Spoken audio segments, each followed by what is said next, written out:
From the O.co in Oakland, California, Root Sports brings you Houston Astros baseball. It's the final game of this three-game series that features Colin McHugh trying to help the Astros salvage a win against the A's.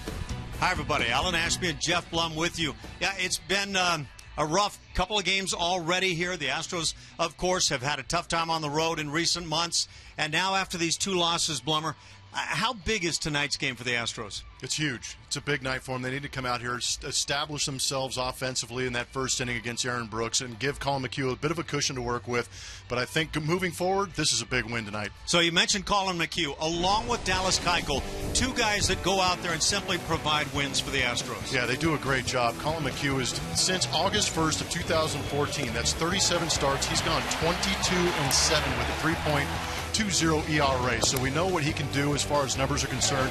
What you're going to find out tonight is if he is going to be that guy that can go out there and stop these skids for the Houston Astros. Usually they rely on Dallas Keuchel, but tonight it's going to be Colin McHugh and some of his good stuff. But Jack in the Box is going to take us inside the box score. You're going to get a chance to look at some of those numbers on Colin McHugh. 2015, that record 15-7, but look at the ERA, 3.75. He's getting hit around a little bit, but the nice thing about that is that he is getting the run support, so hopefully the Astros offense shows up tonight, puts him over the top for that big W. Coming up, Julio Morales talks hitting with Astros rookie Carlos Correa. Then the Astros wrap up their series with the Oakland A's right after the break.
Geico.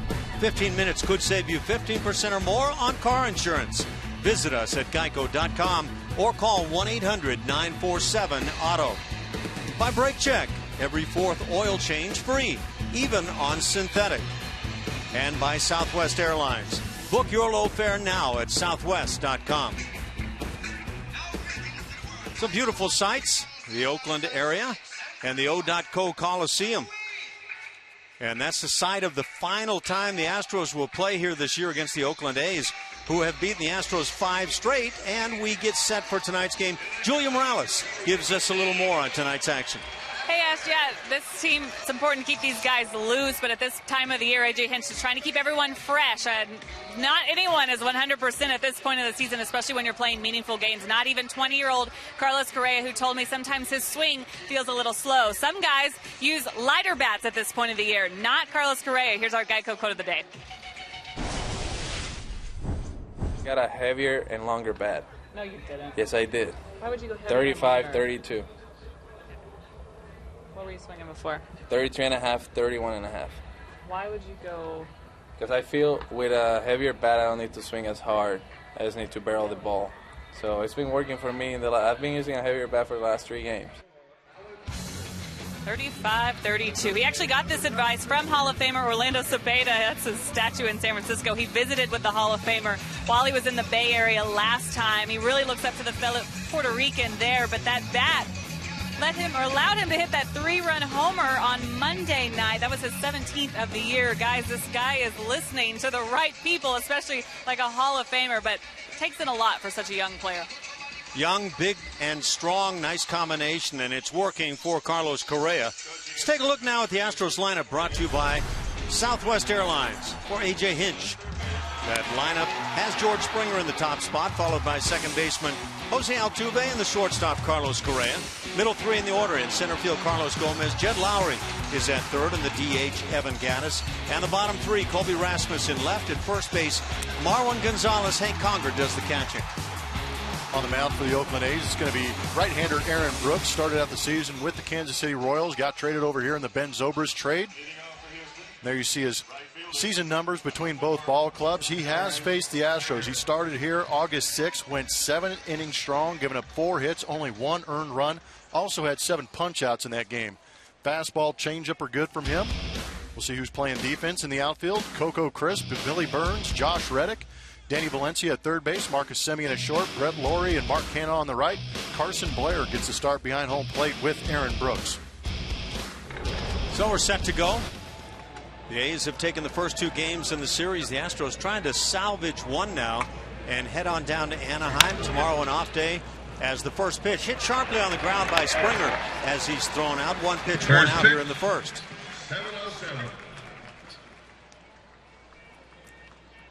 Saw some good at-bats from George last night. Swung the bat well and had a good swing here. Went all Jose Altuve on us. Right now, I think the aggressive approach probably looks better than some of what we've seen. As long as you hit it hard, nobody's really going to complain. 82 degrees at game time. It has felt a lot warmer than that. Around 100 degrees in so much of the area throughout the day. Jose Altuve 0 for his last 9 stands in. The Astros, with the 2 losses here in the series, have given up ground to the Texas Rangers, who are now, after defeating Seattle the last couple of nights, just 1 game back. In fact, dead even in the loss column. Ground ball sharply hit. That's inside the bag and down the line. Extra bases for Altuve as he snaps the 0 for 9 with a double. That's what you're used to seeing here at O.co from Jose Altuve, swinging the bat, getting base hits. Aggressive on the fastball early. Snap hooks it down that third baseline for a double. Coco Crisp actually got to it pretty quick, but we all know that the Astros are going to be running on his arm. So that'll bring up Carlos Correa with that larger bat now, as Julie was talking about. Big man swinging a big stick. And he launched one in game 1. Looked like a very big one for the club. A 3-run home run. His 17th, as you can see. 50 RBIs. It's been quite a rookie campaign for Correa. Well spotted strike. Right-hand hitters have had some pretty good success against Brooks. .356 batting average. The lefties at .268. Good look at that slider on the strike zone, brought to you by MD Anderson. Perfect location.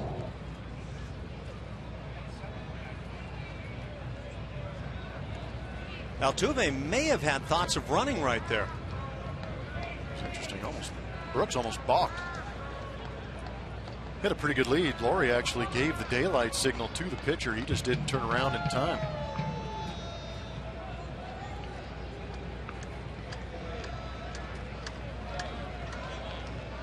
Beautiful evening on the warm side. It's a ball and a strike on Carlos. Carlos Gomez waits on deck.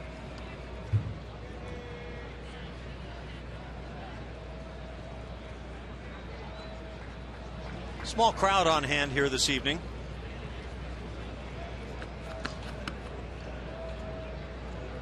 (10-9) the final as the A's won game 1 of the series 4-0 last night. Sonny Gray was very tough for the Astros to get to. The Astros just 5 hits on the night and 1 extra base hit. That a double. That came for Carlos Gomez.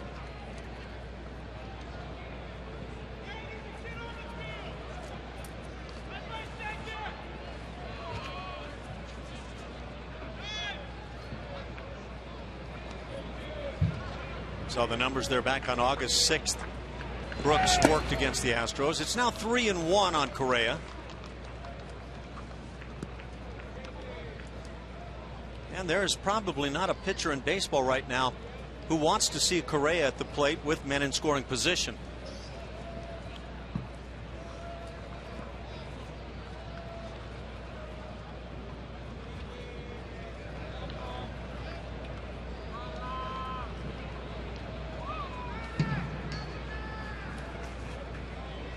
Brooks working deliberately here in the first inning. Ball hit over the bag at third base. The long throw from Valencia as he's able to get Correa with that one-hop throw. Second out, moving into third, is Jose Altuve. Curious to see if Canha stayed on first base. They're coming inside with that bigger bat. Maybe Carlos didn't get the barrel out as quickly as he had in the previous, but you can see with the stretch from Canha, I wonder if he got back to first base, because when he reached out there from our vantage point, it looked like he came off just a little bit. I think the Astros are looking at it. I think A.J. Hinch put the thumbs down and keep playing. Carlos Gomez steps in. Altuve at third base, 2 outs. Now the Astros would love to jump on top here. And again, it was Gomez with that lone extra base hit for the Astros yesterday.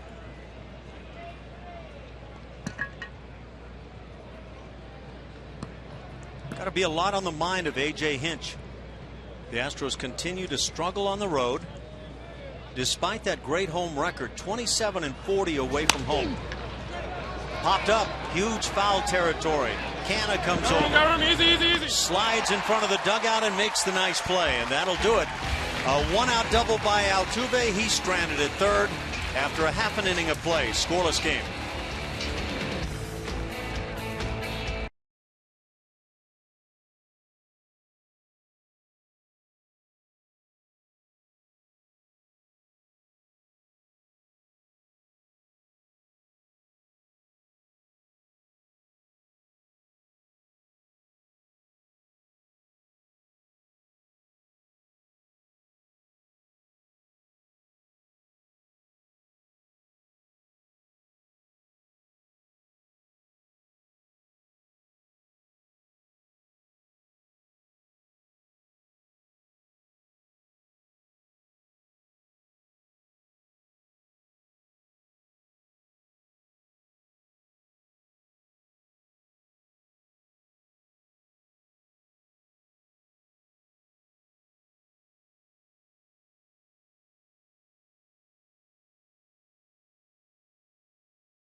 A's come to bat here in the bottom of the first against Colin McHugh. And for those Oakland A's, the lineup: Billy Burns, doing a nice job in the top spot, followed by first baseman Mark Canha and the right fielder Josh Reddick. Middle three, Danny Valencia. He has swung it well. Second baseman Brett Laurie and Coco Crisp gets a start. Bottom three, Billy Butler. He's the DH. At shortstop, Marcus Semien, and Carson Blair gets his first start now in the major leagues. Colin McHugh on the mound for the Houston Astros. Had a good month of August, going 2-2 with a 1.89 ERA, and has a good start here in September. Last time out, 7 2/3 innings against the Minnesota Twins, and didn't give up a run. 28th start of the year for Colin McHugh. And he's one of those guys that simply just goes out there and wins. Jeff Blum was talking about it on the pregame show on the Open about some of the numbers. The ERA not as good as last year, about a run higher, and yet 15 wins already. Trying to pick up that 16th tonight, and how the Astros would love that.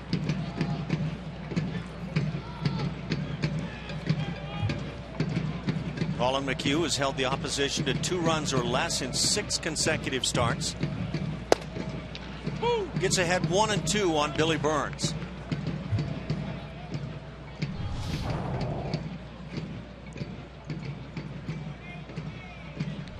Nice zone to work with right there, especially against Billy Burns. Curveball, little looper at second base. Altuve's there, and 1 out. Kept him in the park. Defense for your Houston Astros. In the outfield, Colby Rasmus gets out there in left field. Carlos Gomez, of course, in center. George Springer in right. Jed Lowry and Carlos Correa on your left side. Jose Altuve matching up with Marwin Gonzalez over there on the right. Hank Conger back behind home plate.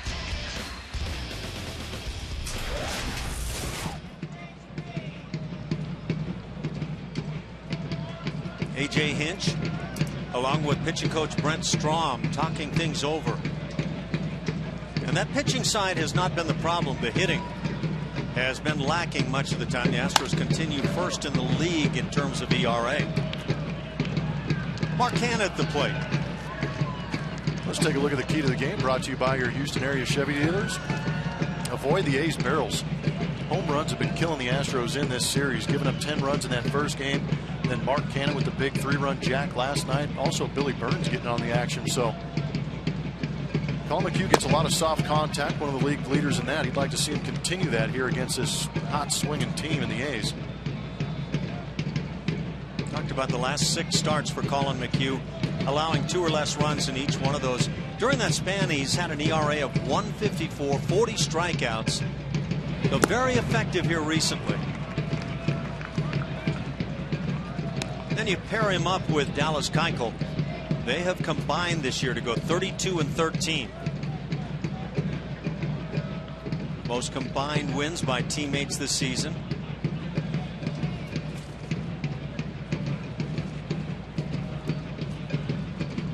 Over the last couple of seasons, in the starts by Keuchel and McHugh, the Astros have gone 67-42.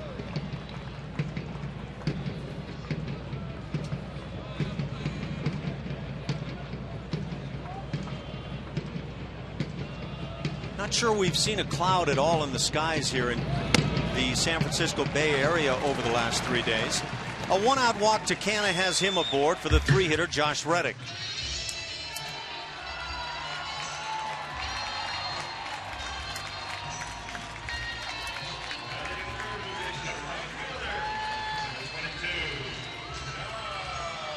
Blummer, did you use that song as your walk-up tune? Yeah, you got to be pretty impressed with a guy who goes up there to Careless Whisper by Wham. That's beautiful. The only reason I would play that song when I came up would be to distract everybody from my lack of ability. Little tapper foul on the left side. Well, I would say that depicts a guy with a lot of self-confidence. Or he's just completely given up.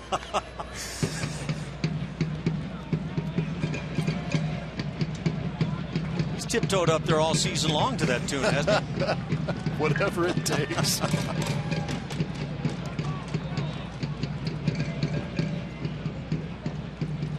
One out, just the first inning. Reddick pops it up on the left side. Correa, who was in the shift, Makes the move to the left and makes the play. Second out of the inning, as the cleanup man, Danny Valencia, will come to the plate.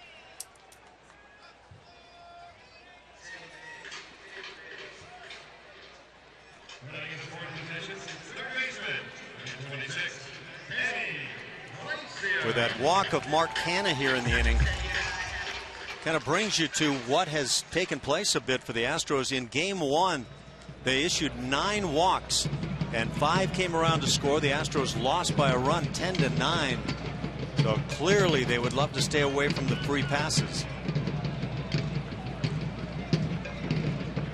Valencia hitting .286. There goes the runner from first. Throw down from Conger, not even close. It's a stolen base for Canha. And you would figure the A's would try to exploit the running game a bit. Yeah, they may be catching on to the numbers that Conger's put up, especially with a right-handed pitcher on the mound. Conger got away with it a little bit with having the left-hander Kazmir on the mound last night, but with Colin McHugh, the right-hander, a little bit easier for base runners to get a jump. Yeah, it's been a rough year. That's the 35th stolen base in 36 tries with Conger behind the plate this year. Breaking ball in for a strike. It's 1-1.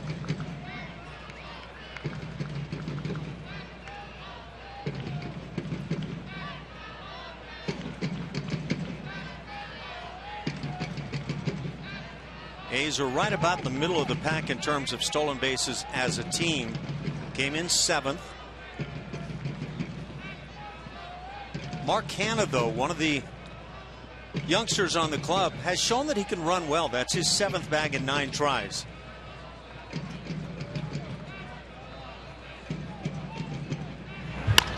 On the fist line, but handled nicely by Marwin Gonzalez, and that'll do it.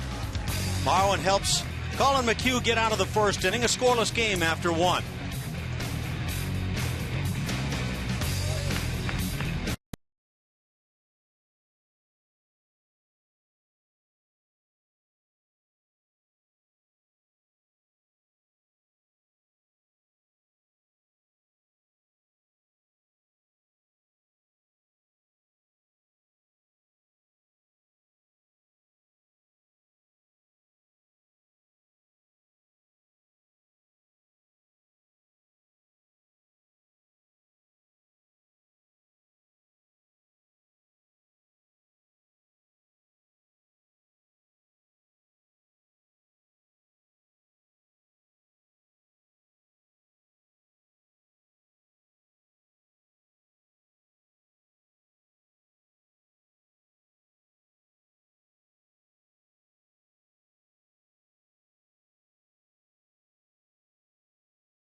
Let's take a look at bringing the lumber, brought to you by Yellowwood. And the Astros have been bringing the lumber all year long. Second in home runs behind those Toronto Blue Jays. There is plenty of thump in this lineup. I believe 11 guys with double-digit home runs on this roster as we speak. 10 working on 11, maybe 12. There's a couple guys that could start bombing right there. And it would be nice to see them bring some of that wood here in Oakland and finish off their stay in Oakland with a win. Turn it into a happy flight by putting the ball into flight.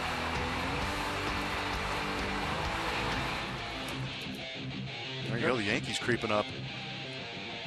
You kind of expected the Toronto Blue Jays to be in that situation with the guys they have, plus the addition of Troy Tulowitzki. Well, the Baltimore Orioles, who led the major leagues a year ago, and Chris Davis has had a big year. So to find yourself among those teams in terms of home runs, that's saying a lot about the Astros, but they've got to find that stroke again. For the Astros here in the second inning, Jed Lowry leads it off. Lowry hitting .273. Excuse me. There's Brett Lawrie to look at, and then there's Jed Lowrie. .249 for Jed.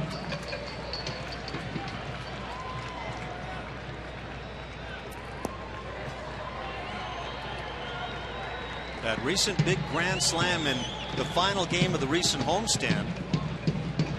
Big reason the Astros were able to take 2 out of 3 from Minnesota. 2-2 the count. Lowry, Gaddis, and Rasmus for the Astros here in the second.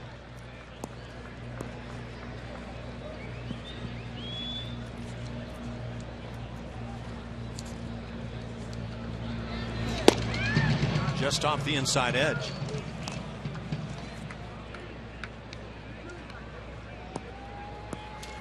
Lowry 0 for his last 4.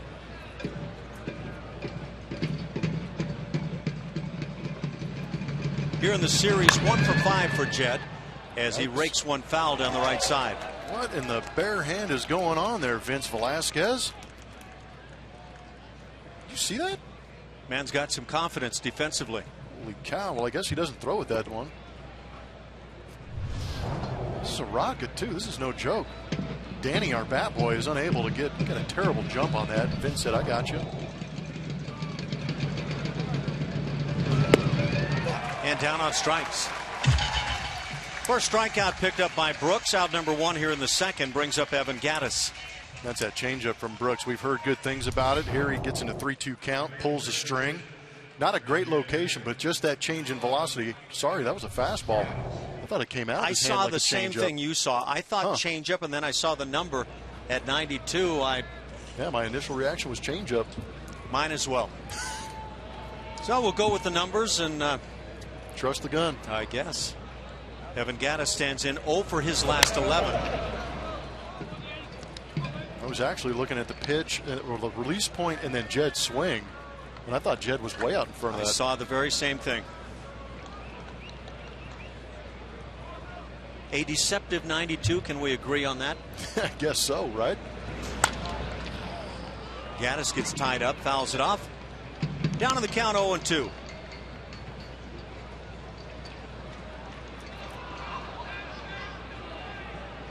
Yeah, the Astros, we mentioned second in home runs. They're 14th in team batting average at .244.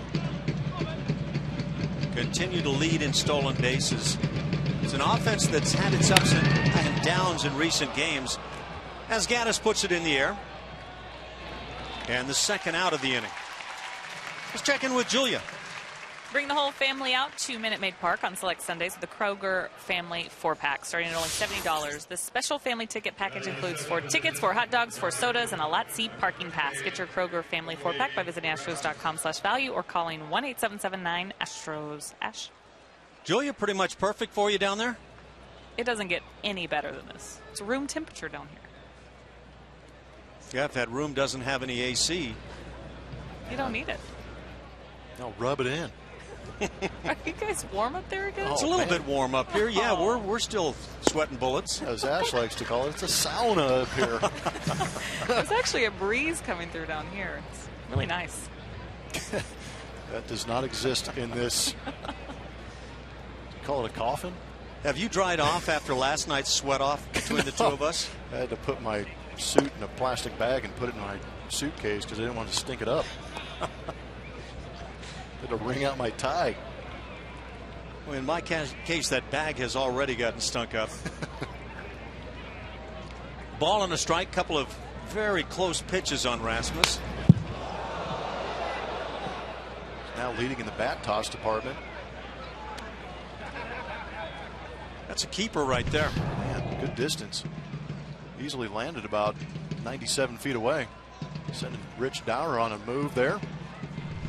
Kobe's one of those few guys that doesn't use batting gloves either.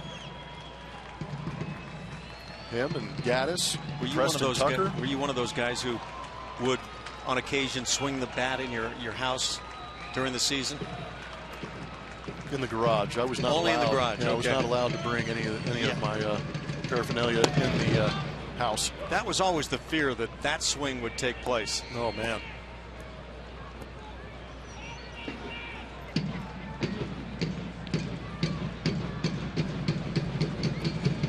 These Oakland A's have beaten the Astros 5 straight now. Astros had really taken care of business early on against the A's. But now the A's have won 8 of the 15 meetings.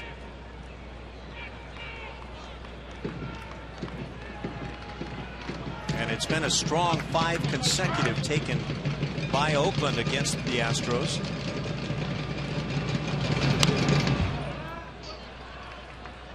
No, the O.Co has not been kind at all to the Houston Astros. That is for sure. August 6th, the Astros beat Oakland 5-4 in 10 innings. So kind of dramatic fashion there. But since then, starting the 7th of August on through yesterday's game, 5 consecutive taken by Oakland. Pitch is hammered high and deep to right field. We were talking long ball. We get long ball. Colby Rasmus goes yard. 1-0 Houston here in the second.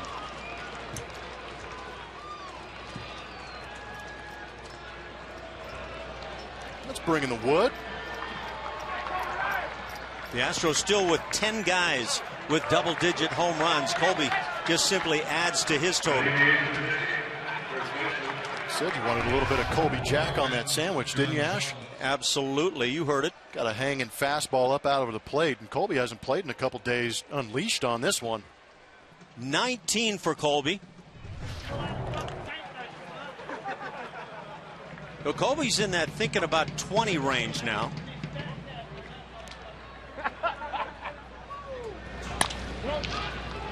Ground ball right side gets on by the glove of Brett Lawrie at second. It's back-to-back hits now as Marwin Gonzalez has a second inning single. It brings up 9-hitter Hank Conger.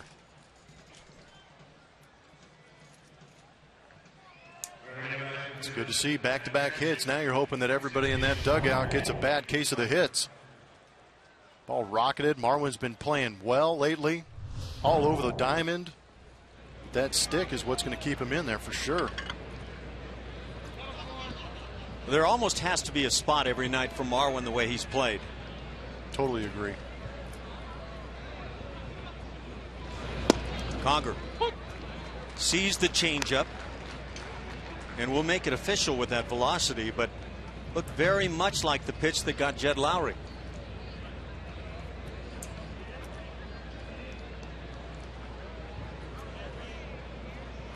Colby Rasmus has some legit pop, and that was a big-time home run. He might have been taking a shot at the drummer out there.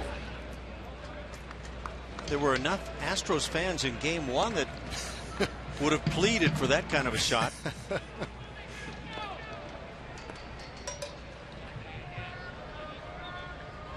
Let's keep that young lady safe, though.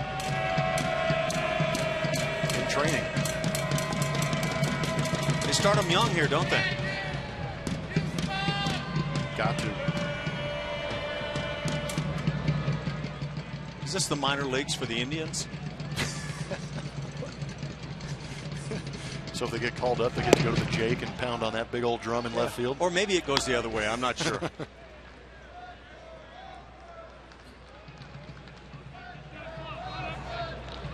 Jed Lowry struck out. Evan Gattis flied out for 2 quick outs in the inning. But then the home run by Colby Rasmus, Marwin Gonzalez with the base hit, and a 1-2 count on Hank Conger. Down on strikes, the change gets him. Second strikeout recorded by Brooks. In the second inning, the Astros get a couple of hits. One, leaving the yard in a hurry. 1-0 Houston.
We'll head to Anaheim after this, and they'll have a couple of new faces in the clubhouse, including Jason Castro and Tony Sipp. Castro on the DL right now with that right quad strain. The next thing for him was to catch Tony Sipp's bullpen in Houston, and Taylor Swift happens to have this big concert going on at Minute Maid Park, so they had to work around the setup a little bit, but they got it in.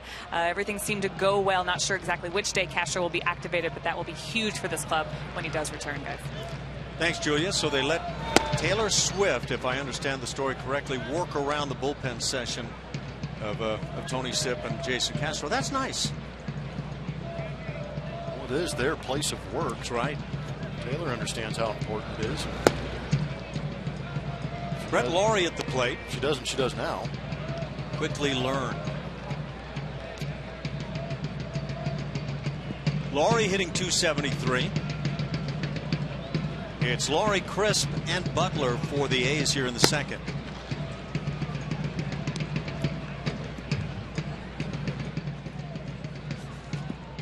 If you missed it, long home run by Colby Rasmus with 2 outs and the bases empty in the second inning. His 19th. Cut job. And the first strikeout of the night recorded by Colin McHugh. Pitch. So what are you going to call that? Is that the slider or the cutter? That's a cutter. We're going to see what people are saying about Colby's bomb. Colby quesadilla. I like it. Get some Colby cheese in there. We all like our burgers with some extra Colby Jack on it, huh? Seems to be a popular one. He's been hashtagged. And that means? Pretty important if you get a hashtag, Ash. Now, you know what we need to do? We need to get an Ash tag. There we go. Yeah. Okay. Boom. Thanks, I think. Coco Crisp at the plate. He's hit safely in his last 4. All of those as a pinch hitter. And 1 in game 1 here in the series against the Astros. Bases loaded. He came on as a pinch hitter. Almost jacked one to right field. Hit it right in the heart of the wall in right. Wound up with a 2-run double.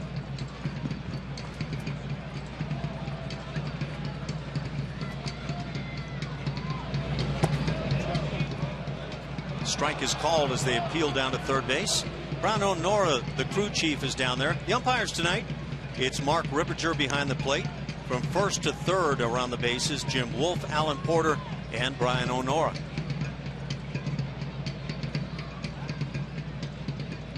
One out, second inning.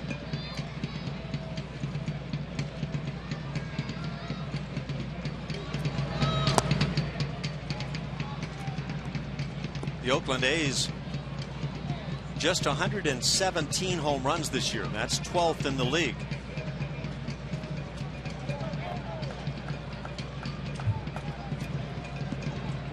As a team, though, they're 10 points above what the Astros have done. 254 mark for Oakland. Tapper goes foul.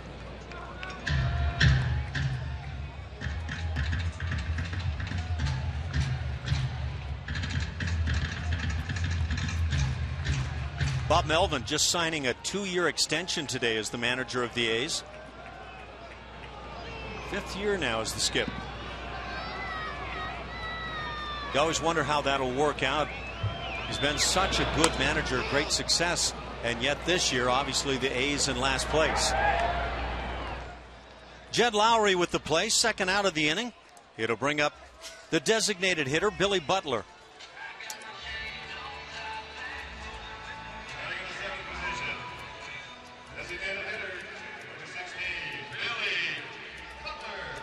Butler's been swinging it well. 9-game hitting streak.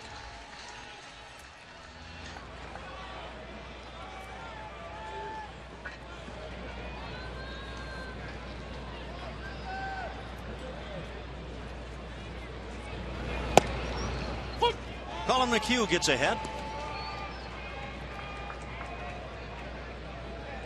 15 for 29 in that 9-game streak for Butler.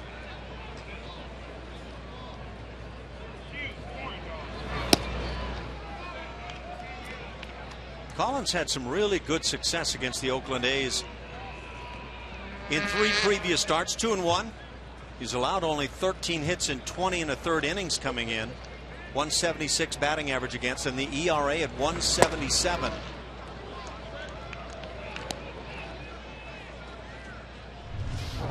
life on this heater from Colin. It's that special Brent Strom part of the strike zone. Colin's had a lot of success with that fastball up there, and then he goes right back to that breaking ball sometimes. Tries to cut one on that inside edge.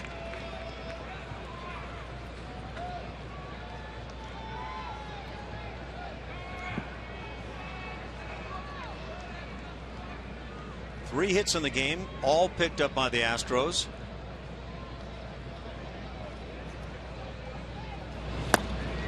They try to come right back in there and miss again. So 3-2 on Butler. Marcus Semien, the shortstop, is on deck. It's always crazy to watch guys that are going good. You can tell they're swinging the bat well just by how they take it. Butler laying off some tough pitches from Colin McHugh.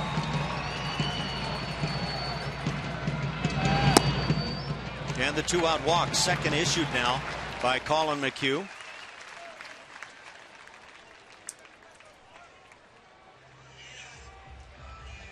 Frustrated Scott Kazmir, to be sure.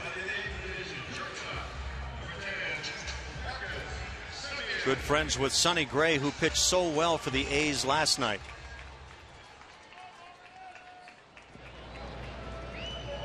Really, you just take two pitches out of that outing. It's a tie ball game. Yep. A couple of home runs, and you mentioned the Canna shot, 3-run job.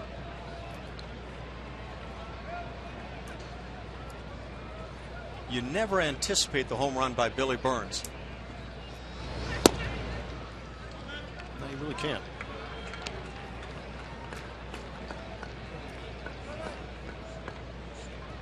And the wins have been hard to come by for Scott since his first couple of starts for the Astros. It's a ball and a strike on Semien. Hitting .255 on his season. Statistically, not a good year at all defensively at shortstop. Showing that he might become a good offensive player for the A's. Grounds one up the middle, and that's one of the reasons. First hit of the night for Oakland. Runners at first and second as the 9-hitter Carson Blair comes to the plate in his first major league start. He's had one other plate appearance and drew a walk, so still looking for that first major league at bat is Carson Blair. And you know, going back to Semien, the bat is there. You can swing it, doing a good job, has some quality ABs that we've seen over the course of the year. But considering the way the season's gone for the Oakland Athletics, it's a good thing he's doing it in a down year. Yeah. Because if they're playing well and he's making that many errors, he's not going to be around long. Yeah, you can't afford to have a guy playing poor defense if you're trying to win. Of course, the A's have been trying to win, but the wins didn't come along. And I think we would agree that probably as big a reason as any, the shoddy defense, especially on the left side of the infield.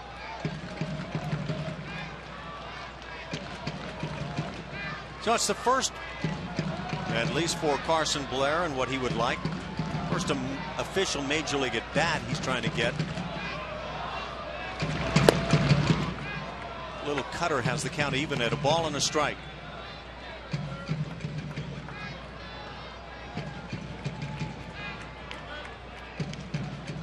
Even the rookies want to know, did I swing at a strike?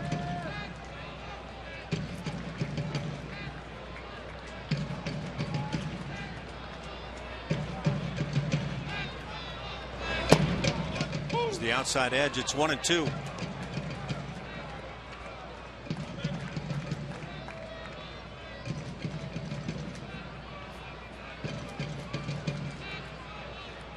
Blair is 25 years of age.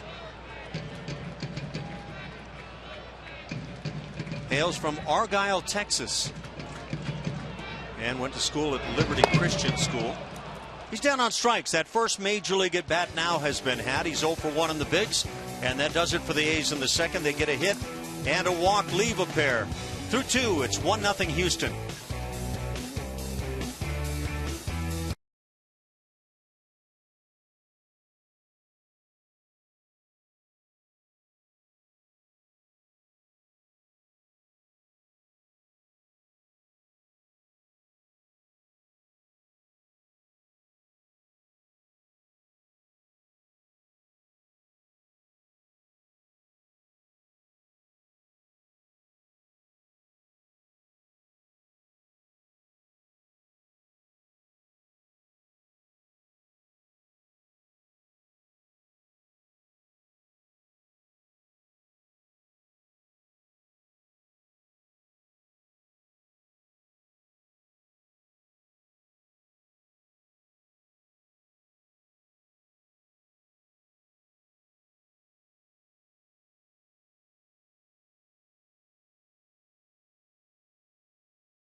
This moment in history is brought to you by M.D. Anderson. September 9th, 1987. The Ryan Express notches his 4,500th career strikeout in a 4-2 victory over the Giants. Mike Aldrete is the milestone victim in the 7th. It's a good thing Nolan Ryan was listening to his catcher that day. I believe he struck out 16 batters in that game. Oh, he didn't listen. There's no way. Oh, hey, come on. Why did they put the picture of Reed Ryan there for Nolan? Did you notice that? Little youngster over there? Yeah. Nolan swinging a big bat that day, 2 for 3 with an RBI. That wasn't standard? Yeah, I think he would like you to believe that happened every time he ran out there. I have this recollection. I hope I'm reasonably close. First game that Nolan pitched as a member of the Astros at the Astrodome against Don Sutton and the Dodgers. Nolan went yard. Left center field in the old configuration. You got to say it because that's a big yard. We thought we had a new cleanup hitter. It didn't last. We need to look up the career hitting numbers. It was an impressive debut, though. Apparently that was the second at bat that day for Nolan. And I want to say he had at least one man, maybe two aboard for that at bat. Is he one of those guys who would come in after doing that and go, do I have to do it all myself? Not every time he pitched. George Springer leads off in the 3rd. George grounded to second, his first at bat. Trying to get some kind of a hot streak going. Again, had good swings yesterday.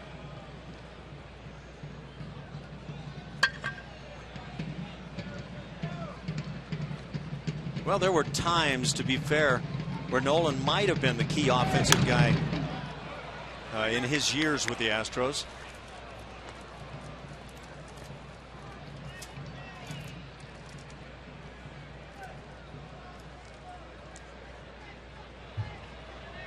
Ball and 2 strikes on Springer. He'll be followed by Altuve and Correa here in the 3rd inning. 1-0 Houston on a home run by Colby Rasmus, his 19th. Reaching out and flaring one to right field. Tough pitch there, so pretty nice job in that regard for Springer. Out number 1 in the 3rd.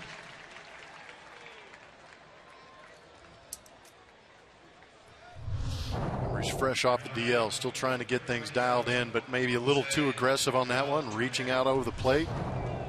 George known for that strike zone discipline, expanding a little bit right there. So Springer 0 for 2. Altuve had a double as he grounded one over the bag at 3rd down the left field line back in the 1st inning. Snapping an 0 for 9. 311 that batting average.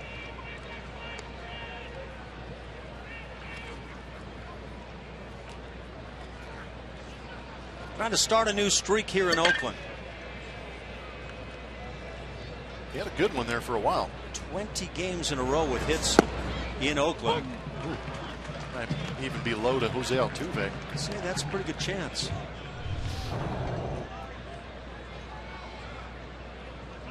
Maybe not. Wow.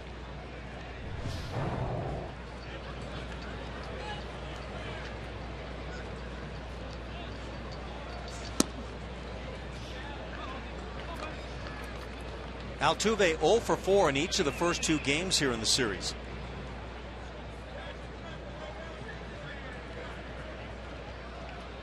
Didn't draw a walk, so that double in the 1st inning, first time he has been on base in the 3-game set. And he takes a strike. Somebody better remind Aaron Brooks it takes 3 strikes to get a strikeout.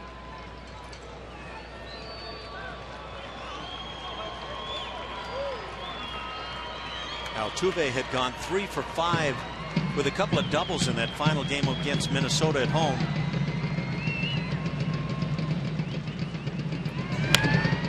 On the 5th, shallow in left field. Back is Semien to make the play. 2nd out of the inning.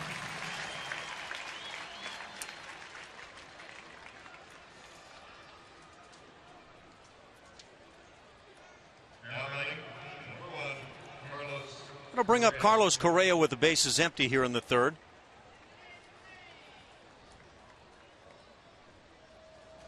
They tarp in the upper decks here in Oakland. Gives a nice cozy feeling.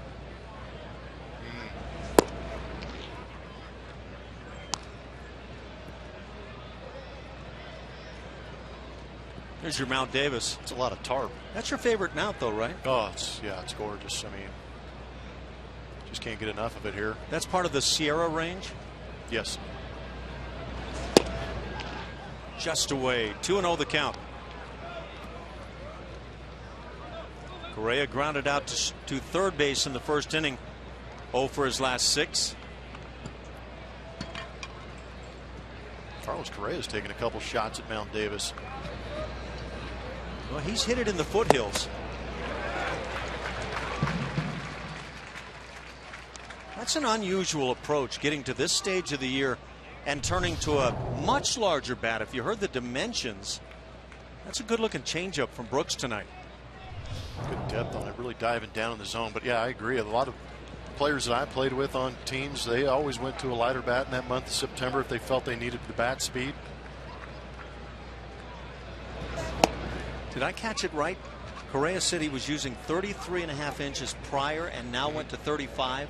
Yeah, that's a really big inch and jump. a half. I mean, everybody, and as a hitter, you swing a bat at 33 inches long enough, you get a feel for it, but then you jump another inch and a half. It feels like you're swinging a foul pole. Correa takes a strike. That fills it. For me, the tendency with the large bat is not to wait and be quick, but to start early, and that, you know, it kind of goes against typical reasoning. And the interesting quote was not to swing as hard, and I don't think Major League Baseball hitters would ever say they're trying to swing hard. I think they would say they're trying to swing quick. Well, unless you're this guy. How about this guy? I was just going to say with Carlos Gomez, I would say swinging hard is a big part of the program, right? Yes. He puts the entire body into the swing. A couple of home runs with the Astros, 10 runs driven in.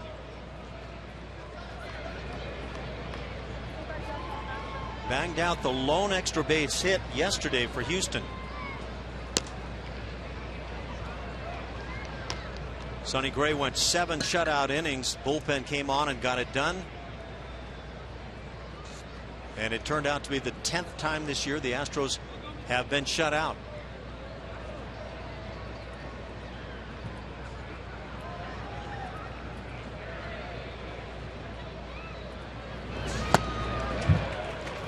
Big swing coming up empty is Gomez.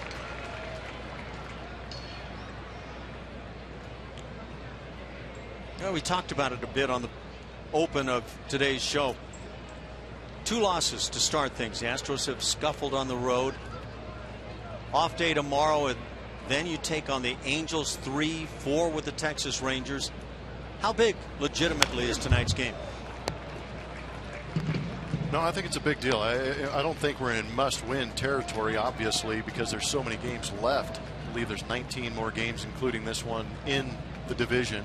But yes, you know it's going to be won within the division. I think getting out of here, finishing the season here in Oakland with a win would it wouldn't wash away the bad taste from the first 2 games, but it would be a little bit easier to forget about those first 2 days here if they did take that win into the day off. Gets a piece of Gomez. So a walk and a hit batter with 2 outs. 2 aboard now for Jed Lowry.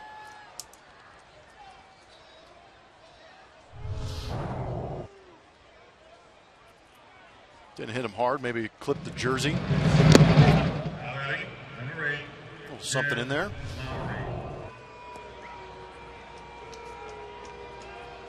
Good speed aboard.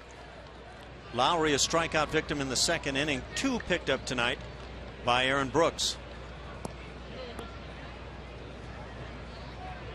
Astros looking for 2-out lightning again. Colby Rasmus's home run with 2 outs in that second inning.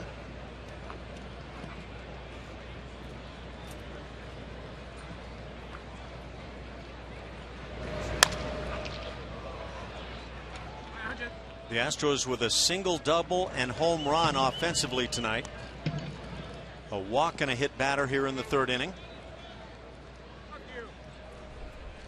Astros with runners in scoring position, 2 outs on the season. .237 batting average, ranking 16th in all of Major League Baseball. Best team in Major League Baseball, Kansas City Royals at .280. Worst team, Cincinnati Reds, .187. So right in the middle of the pack.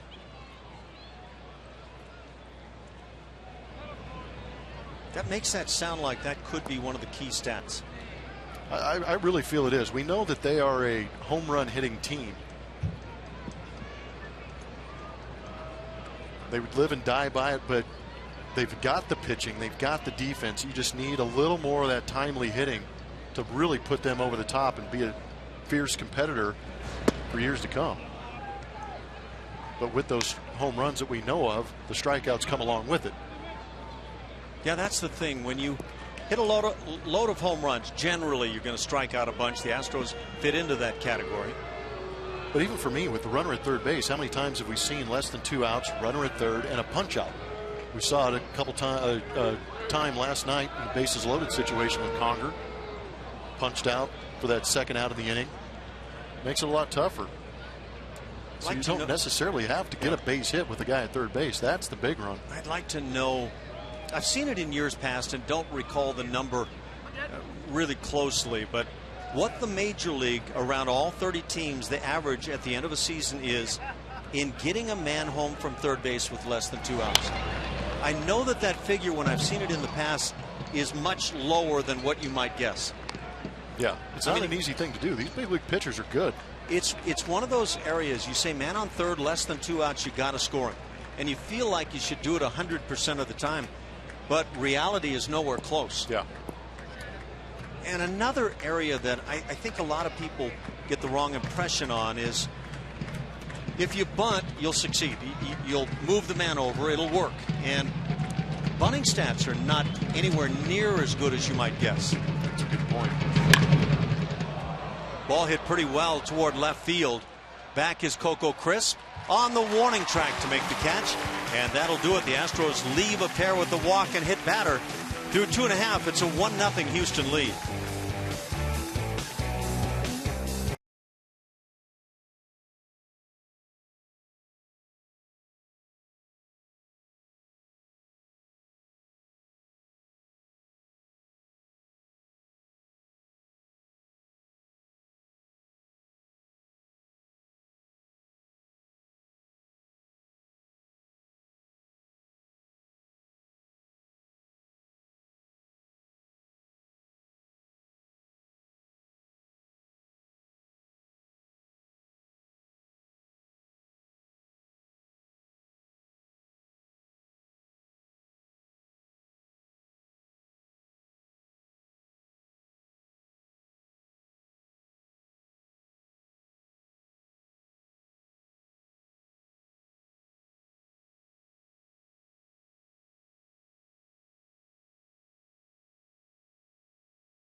Astro. It's brought to you by your local Honda dealer. Here are your clues for this evening. He's the 3rd overall pick in the 1994 draft. He homered in his first Major League plate appearance, and he was a teammate, Jeff Blum, up in the booth. That draft, though, as you can see, the Lions there. That could give it away right there. Yeah. 3rd overall pick in the 94 draft, the Lions. Yeah. You got me all. I'm spinning right now. Are we talking reeling over here? Are we talking NFL? Wow, wouldn't that be impressive?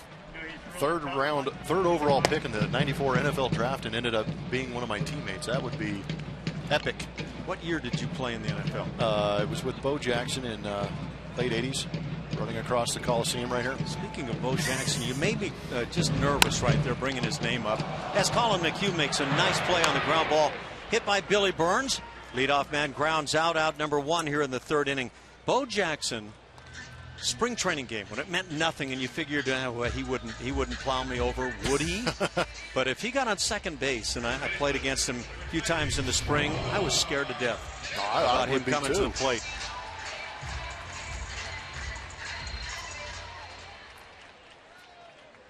Super Mo checking out Colin McHugh, thanks to Mattress Firm. Little D on the hill will help you every time. Showing some mild athleticism. There's that curveball from Colin. Gets in front on Mark Canha, who drew a walk and stole a base in the 1st.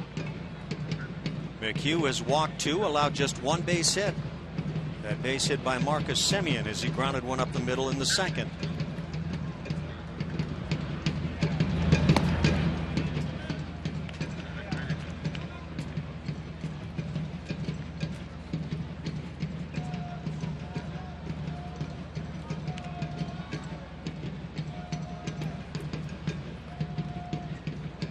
Mark Canha is proving to be a find for the A's this year. .259 batting average. Plenty of power. Runs well. Kind of seems like one of those Oakland A type players. Not sure what that means exactly, but seems like he fits aggressive in well. In the zone, fouls off a lot of pitches, works counts. He hasn't missed a mistake made by Astros pitchers first 2 games, that's for sure.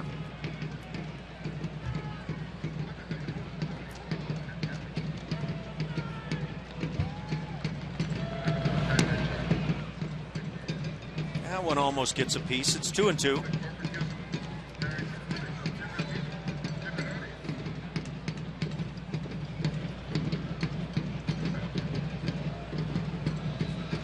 And Josh Reddick waiting on deck. Mark Canha should be comfortable up here. He played just up the road in his collegiate career at Cal. Hits the curveball in the air to center field. Not deep as Gomez comes on. He'll make the catch. 2 down in the 3rd inning. Oh, wait for it. There it is. Makes you want to hit, doesn't it? Oh. Feeling it. Kind of puts you in a good rhythm, good state of mind. Did he have that walk-up tune last year? I think he did for a little bit. Oh, so he had gone away from it for a while. And then logic says when you're scuffling, get back there, huh?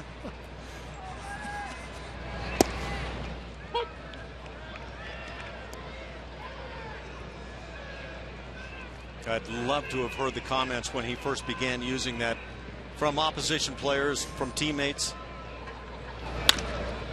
Ground ball up the middle. Shift on. That leaves Correa with the play.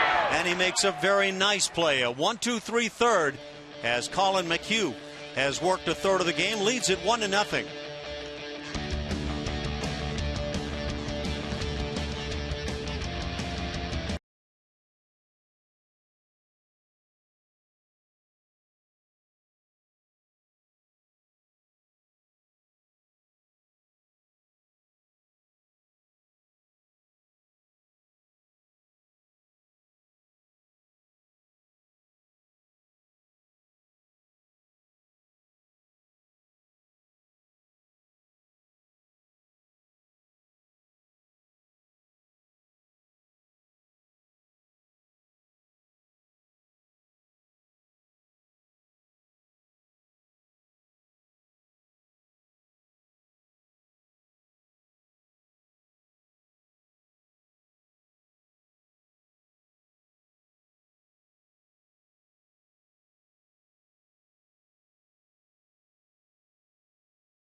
Eagles and cowboy hats and head out to Minute Maid Park for Boot Scoot and Barbecue on September 19th. This event features a pregame street festival, barbecue contest, and country music. Fans must have a valid ticket to the A's Astros games to enter. For more info, visit astros.com/BBQ. Ash. Thank you, Julia. That kind of got me hungry right now. We go to the fourth inning. 1-0 Houston. 3 hits for the Stros, 1 for the A's. Colin McHugh out dueling Aaron Brooks to this point, as Evan Gattis leads off. 6, 7, 8 for Houston. Gattis, Rasmus, and Marwin.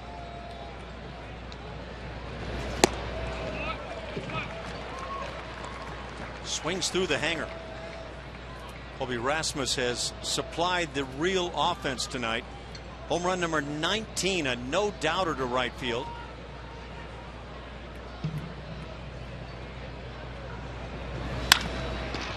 Ground ball up the middle and by Semien. A leadoff single for Evan Gattis. Snaps an 0 for 12 with that one. Attaboy, Captain Caveman. Last time Colby came to the plate. It was over. Wow. Feed the monster. Now that's one I've never seen. Yeah, that's a new one. That's been great on this team. That's Preston Tucker. Shoving some gummy bears down the throat of Colby Rasmus. Tucker going gummy bear with his kind of contending left fielder right now. Yeah, it's a team effort. Gattis aboard, nobody out for Colby.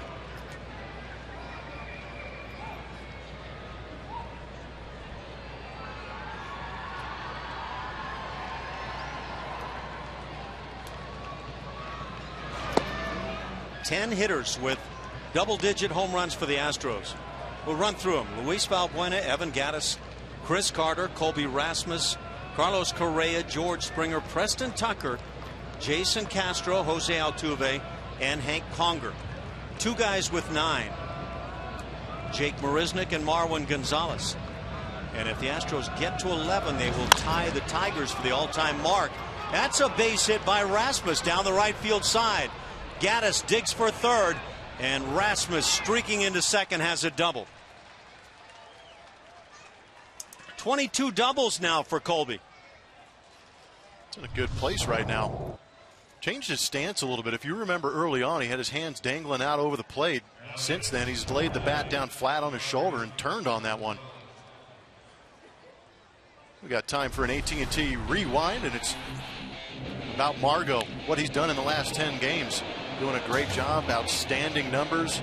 We always talk about the defense and the versatility, but that stick comes along with it. In those last 10 games, 372, a home run, 3 RBIs, 7 runs scored, and solid D.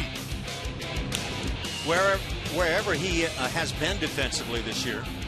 Yeah, it doesn't matter. You could leave that thing wide open and let him pick it. He's going to break. Marwin 1 for 1 on the night.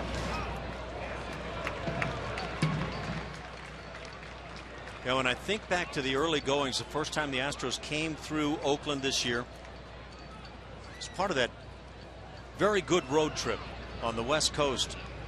And Evan Gattis and Marwin Gonzalez are the 2 guys that had the big hits leading to wins. He's got a chance right now. He doesn't have to record a hit, but if he hits a ground ball up the middle, there's going to be at least 1 run pushed across. Second and third, nobody out. This is a good spot to start this inning for the Houston Astros.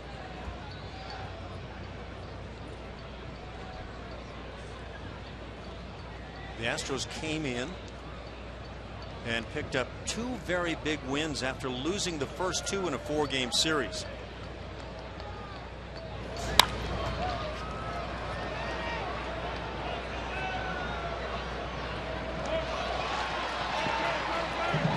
And that first out, unable to produce a run, the shallow fly ball to left field.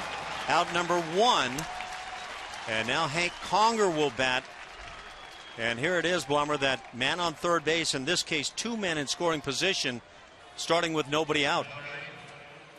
Got some tweets coming in on Name That Astro. Mitch Molesky played against him, never with him. Milt May, didn't play with him. That would be a ways back. I did play with Kaz Matsui, but I did not play with Heath Schuler. That's a bit of a stretch there.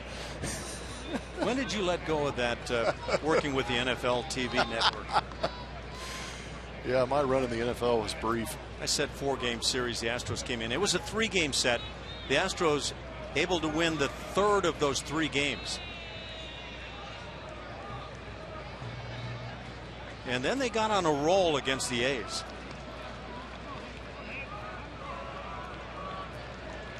At one point winning 7 of 8 against Oakland this year. This is a big at bat. Infield drawn in for Oakland.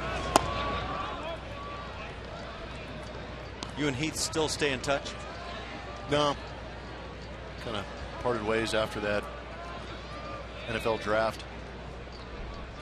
He got drafted. I was a non-drafted free agent. So I think what really the fans have to take a look at that, the Lions, and figure out who that was that was drafted by the Lions. There is a baseball team named the Lions in the world. You're just trying to lead the fans astray now, right? Yeah. That's a little.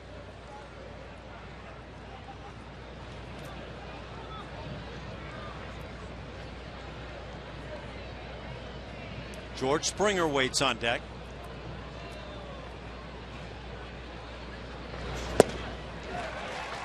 One and two now on Hank. And again, remember, 2 strikes. Hank Conger's just thinking about putting this ball in play. You want to force this A's defense to play defense. Not sure how the Astros are going to play it, but normally in 1-out situations, it's go on contact at third base.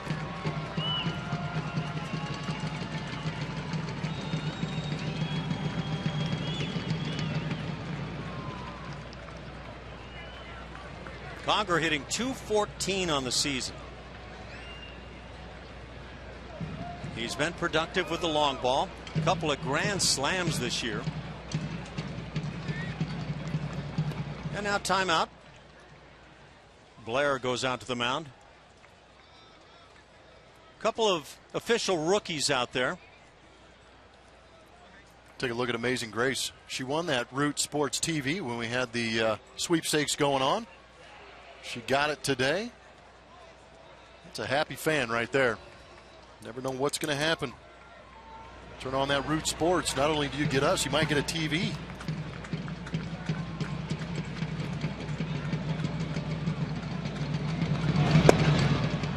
Two and two.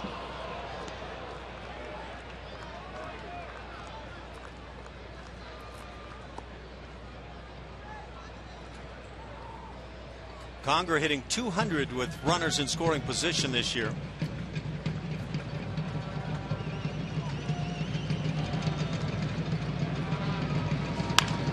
Ground ball through the left side. That's a big hit. Gaddis will score. Here comes Rasmus to the plate as the throw is cut off. 2-run single. It's 3-0 Houston. And a big 1-out hit by Hank Conger.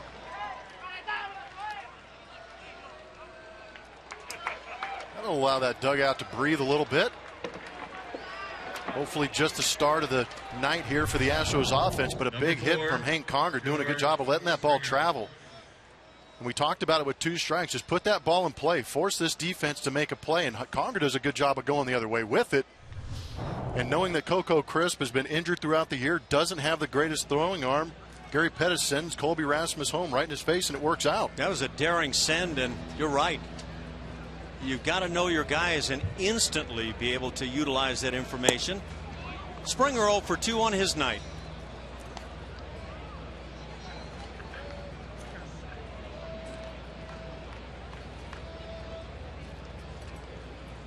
And again, we've seen Jose Altuve force the issues a couple times on the base paths. When you're not going so good, you have a tendency to force it in some situations. That one paid off.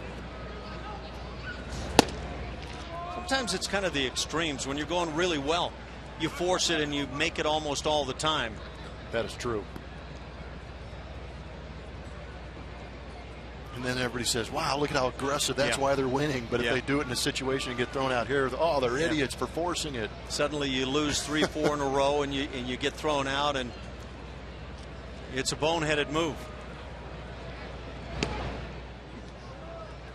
Not sure Conger was thinking about running right there. Not sure any of us were thinking about Conger running right there. In fact, if you're checking the stats, Hank Conger 0 for 1 in the stolen base category this year. Little wry smile there from A.J. Hinch.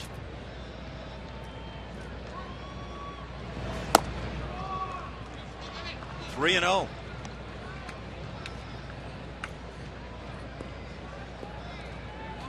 What do you say? Green light time? Yeah.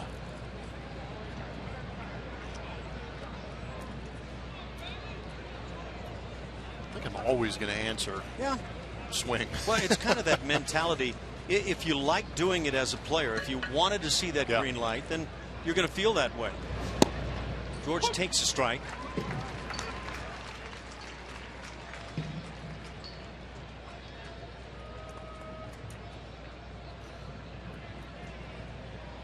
Last home run for George Springer August 30th against Kansas City. Colin McHugh has to be enjoying seeing a little bit of a crooked line up on the board. And now strike 2 is called. Pitcher's pitch. Well, we know that George didn't like it.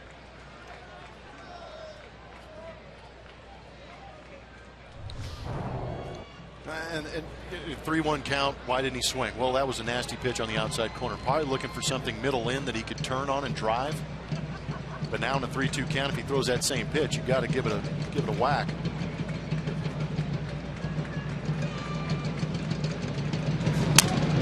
Broken bat ground ball left side. Semien bobbles but still gets an out at second as Conger finally gets there. So Springer aboard on the fielder's choice, 2 down as Jose Altuve comes to the plate.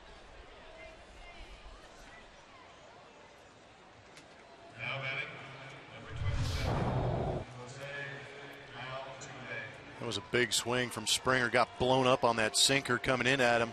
It's actually a pretty good play by Semien just to corral this. Takes that last hop off the dirt into his chest. Stays with it nicely and makes sure he gets that lead runner in Hank Conger. Haven't really seen Springer as part of the running game now, obviously, for a long time. A couple of months on the DL, but he's stolen 14 on the year. He's a little annoyed with himself right now. I expect him, if he gets a pitch to run on and Altuve takes a pitch and allows him to go, he could be on the run here pretty soon. Yeah, George generally has such a great attitude, but I think you're right. I think there is some frustration going on right now.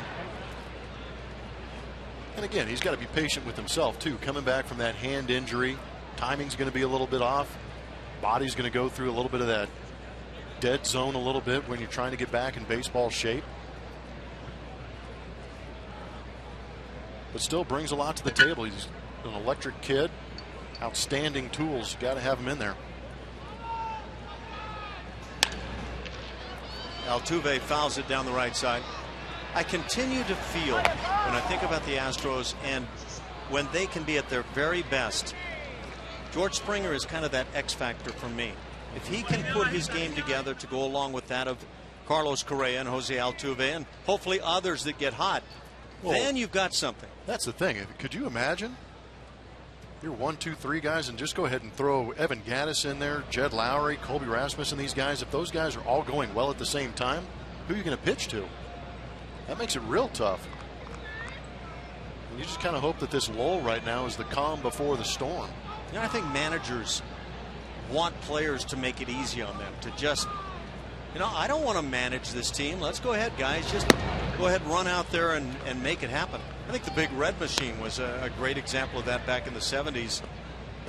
How much did Sparky Anderson really have to manage that team? and you've seen, you know, clubs. I don't know if they've matched up with the Big Red Machine of Cincinnati, but it's kind of the extreme version. But you want these big stars to play like big stars.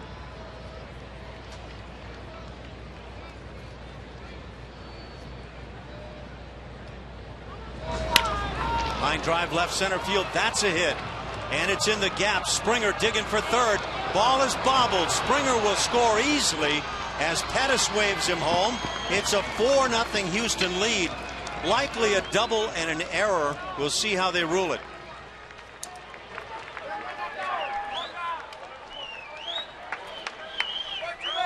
Again, put it in play. Good piece of raking by Jose Altuve. George Springer getting a chance to use those wheels.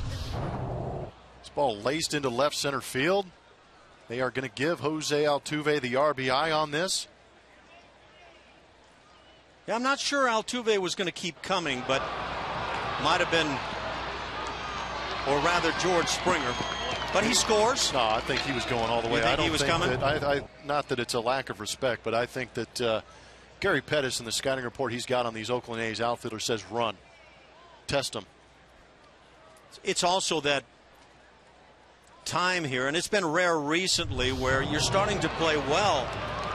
And sometimes when you do, you just start pushing the pedal. Gary's waving that arm. RBI double Altuve. 4-0 Houston. And Carlos Correa at the plate. Second double of the night for Altuve. And for Jose, that's 28 of them.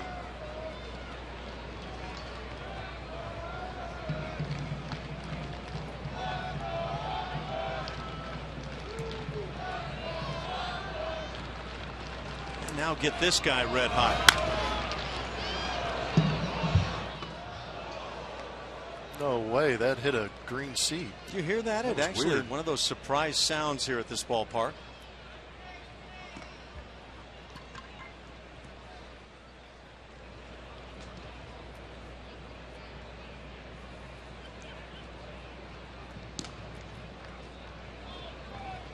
Pretty good crowd here in the opener as Otero gets loose in the pen for the A's.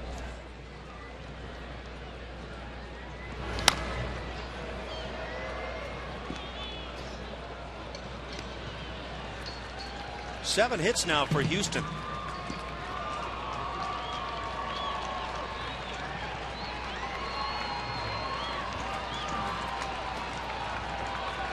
Bob Melvin again, just being re-inked. And then you come out on the field and this sort of thing happens. Colin McHugh 15-7, trying to win that 16th. And most importantly, get the Astros a win here on this road trip. Drilled left field on a line, but Crisp is there. And you can't hit it harder, but that does it. For the Astros, 3 runs as they leave a man, and a very big swing by Hank Conger.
That Astro, it's brought to you by your local Honda dealer. 3rd overall pick in the '94 draft.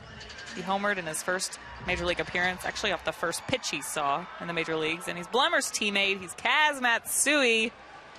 That's The Japanese league over there, Lions. Seibu. Yeah, there you go. I know you know about that, Julia. A little bit. So Kaz was a quarterback. I didn't know that.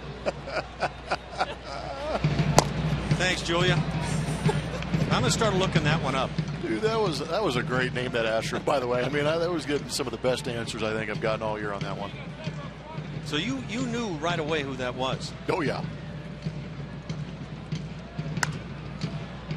Danny Valencia leads off for the A's here in the 4th inning. 4-5-6 coming up for Oakland. Colin McHugh spotted to a 4-0 lead. And he's allowed just 1 base hit through 3 innings. Has walked a pair. I think Kaz Matsui's still playing somewhere too. How was his English? Not bad, actually. Yeah. Breaking ball called a ball. Looked like Colin and Hank Conger thought they might get the call.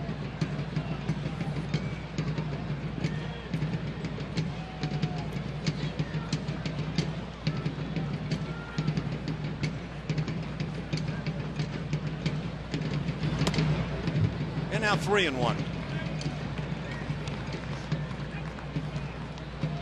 When it gets away from Colin, that's kind of what you see, that fastball that he just can't corral. Arm just kind of drags behind the body and opens up on that arm side, tailing in towards the hitter. Then he tends to turn to that little cutter, and you can see the tiny cut on that one.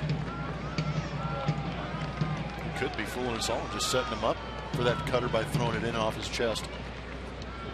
It's a bright guy. I don't know if he likes to play that kind of bright game, though. You see that big swing and just that subtle change in velocity and that subtle break in that cut is what gets that off the end of the bat. Talk about it as a hitter. Are you looking fastball all the time and trying to adjust from the heater? More often than not, yes. I would say you look for that fastball away, adjust everything else. Chopper up the middle. That's where Altuve is positioned, and out number 1. So McHugh comes back after falling behind in the count, gets Valencia. Kick off your weekends at Minute Maid Park. Every Friday night home game is followed by the best fireworks show in town, presented by Marathon Oil Corporation. The next Friday night fireworks is Friday, September 18th, when the Astros take on the A's. For more information, visit astros.com/fireworks or call 1-877-9-ASTROS. Brett Laurie at the plate. Over the top yanker for a strike.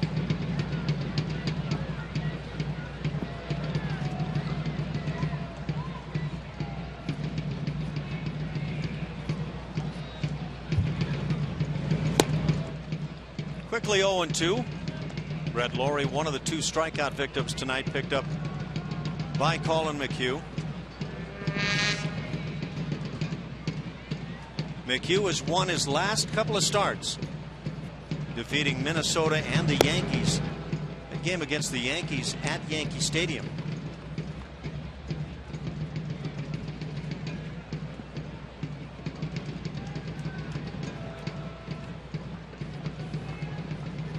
And the Yankees in that hunt once again in the American League East this year. Start of play today. The Toronto Blue Jays lead in the East by a 1.5 over the Yanks. Kansas City runaway winner in the American League Central, and the Astros a game up on Texas, 5.5 on the Angels, and the Astros and Angels hook up after tomorrow's off day, 3 straight.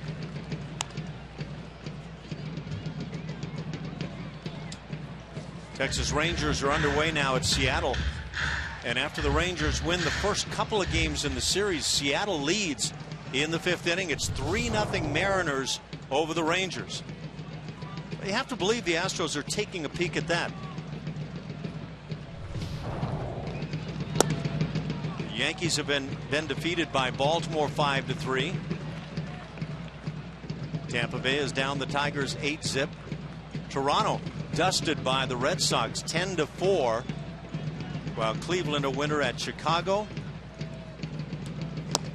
And Laurie down on strikes, second time tonight. 3 strikeouts for McHugh, 2 outs here in the 4th inning. time for the Toyota drive to the playoffs. Ash, you were talking about that. Running down some of those scores here in the AL West. That lead down to 1 game for the Houston Astros. Yankees losing some traction in that wild card. Twins. A lot of people have written off the Angels.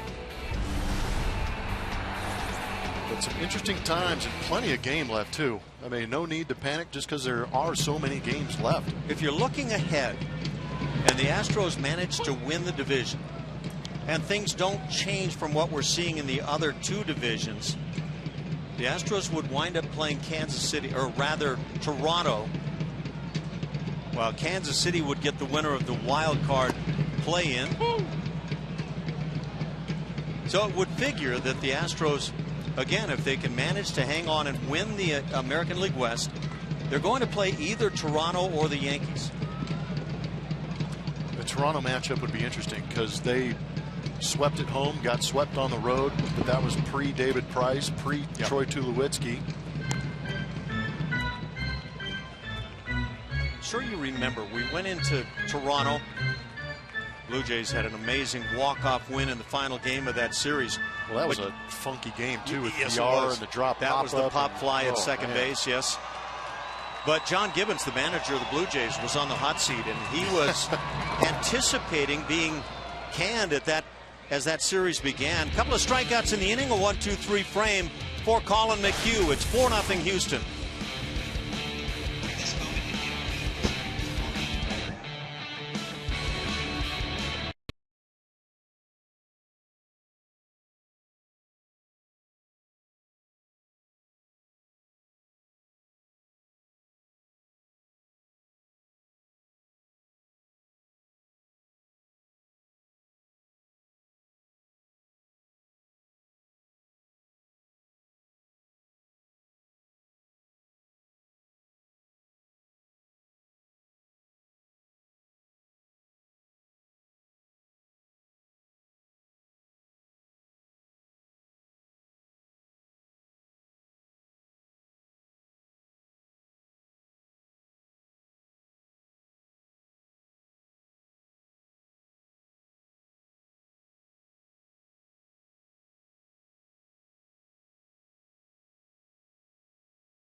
Southwest Airlines. Book your low fare now at southwest.com.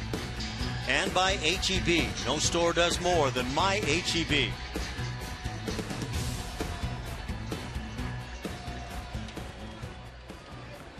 Jose Altuve's been all over the place tonight, including a couple of doubles. Astros got a run in the second inning, a 2-out solo job by Colby Rasmus, his 19th dinger of the year. And then 3 more on the board in the 4th inning. A big 1-out run producer by Hank Conger. Goodness. I'm going to have to go down and talk to Carlos. If you're going to swing, let it fly. Man, there is no doubt in my mind that he is letting it fly. Carlos 0 for 1. He's been hit by a pitch. I ask him if that hurts, because if I did that right now, I'd be in traction for a while.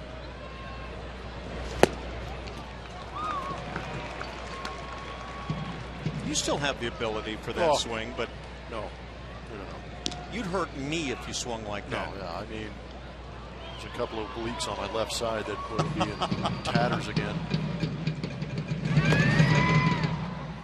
You played that oblique game a little bit, didn't you? That was I had a bunch of injuries. That was the worst injury I've ever had.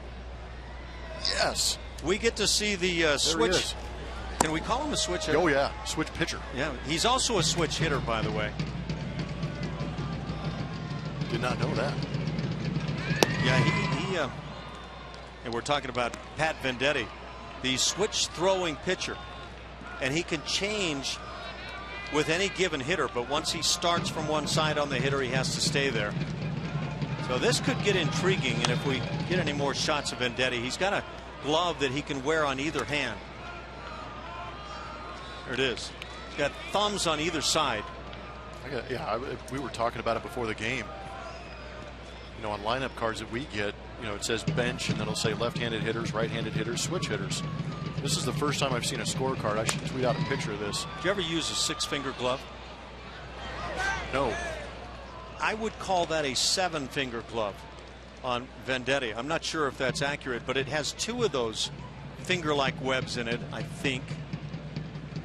Yes, I believe. But I looked at the scorecard and it said bullpen, right-handers, left-handers, and then switch, and there's Pat Venditti's name. The first. Of course, you're just not watching closely. You missed that with most of the teams then, huh? Okay, what teams have that switch pitcher that I'm missing? At the moment, I can't actually think of the others, but yeah, how about this guy? And they say he's a mirror image. Throws the very same from one side as the other. Pitch is rammed to left center field. Long run for Crisp on the track. It's off the wall. Extra bases for Carlos Gomez. He pulls into second and has himself a double. Now the Astros coming up with some extra bases tonight. For Gomez, his 9th 2-bagger as an Astro. Got down towards the label a little bit. Thought Coco had a beat on it, then immediately had to chase back towards that wall.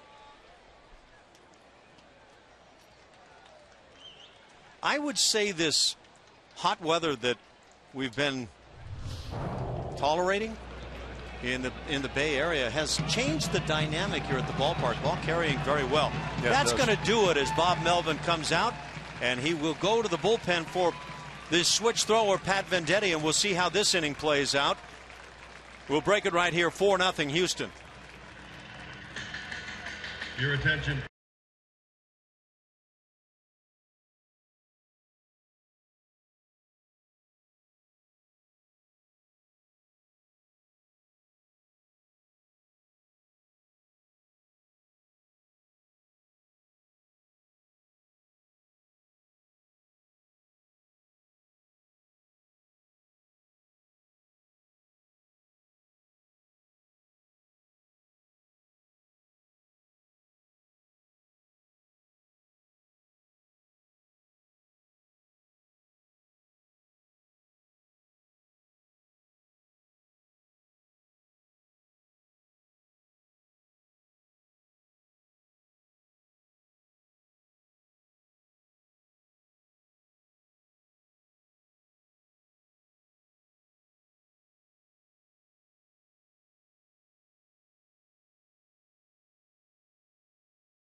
Fifth. Carlos Gomez just doubled. We now have time for our AT&T call to the bullpen with new pitcher coming on in replacement of Aaron Brooks. It's going to be Pat Venditti, the switch thrower, which will be unique to see because the switch hitter and Jed Lowry's at the plate. So we're trying to figure out who's going to do what. 17th appearance, 1-2 record. Went on the DL for hurting one of his shoulders. His right shoulder.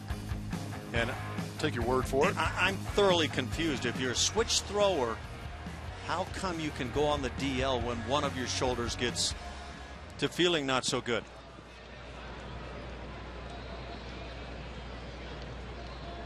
Okay. So they've picked their spots. They're going with it right on left.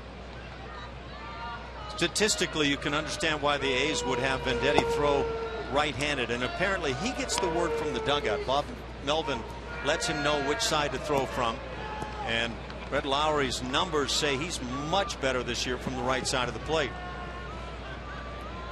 Lowry 0 for 2 on the night.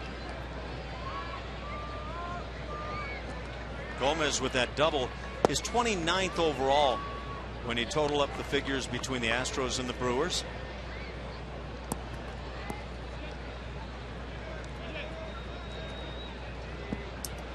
Yeah, this is quite the intriguing story with Pat Venditti. Recalled from AAA Nashville August 15th.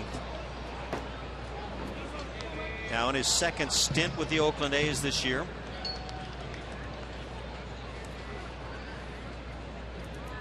Came up initially on June 5th. Didn't allow a run in 4 games, 5 2/3 innings in that span. And became the first switch throwing pitcher to appear in a major league game since Greg Harris back in September of 1995. Hit hard to right field, but right there is Reddick to make the play, tagging Gomez and coming. That arm in right field is one of the game's really good ones, as Gomez just beats it. I would imagine the Oakland A's are going to take a look at this, because that was an absolute seed on the money to third base from Josh Reddick. Not one of the more highly recommended moves right there by a base runner. Luckily, Carlos Gomez has enough speed to get in there. This ball smoked from Jed Lowry, just right at Reddick, who's able to get behind it. Took a chance. Ball clearly there ahead of him, but gets that left hand in there nicely. Yeah, we all felt the same way, Carlos. Yeah, that wasn't that slap down kind of tag that we talk about a lot. Kind of that reachy tag, and you'll get burned on that one.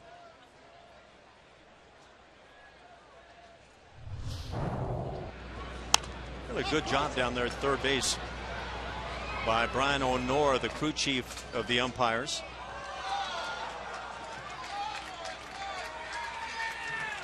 Talk about getting your nose in on the play. Evan Gattis is 1 for 2, scored a run, had a 4th inning single, and snapped an 0 for 12 in the process.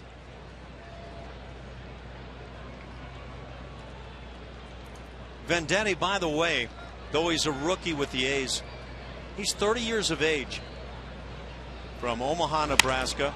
Just never got a chance. Pitch is driven high and deep down the left side at the wall. Watch it. And it is off the foul pole. It's a 2-run home run. And Evan Gattis turns this ball game into a 6-0 Houston lead and just gets it out.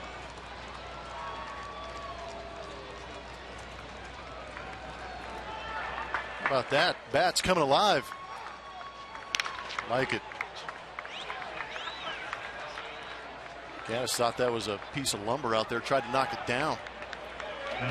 It's good to see these bats coming to life. Second Houston home run of the night. And Venditti going right on right with that sinker at 86 miles an hour coming in, and you can see Gattis kind of leaning a little bit. What if he got that off the end of the bat? See him shaking his hands. But right off that foul pole, pretty legit effort from Coco Crisp.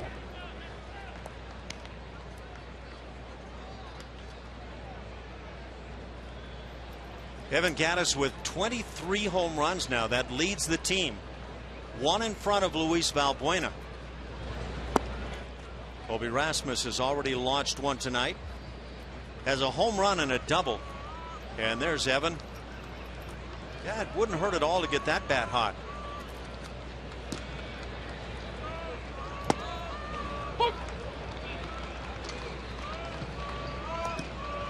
So you're watching a major league game with the pitcher throwing from the right and left side here in the same inning.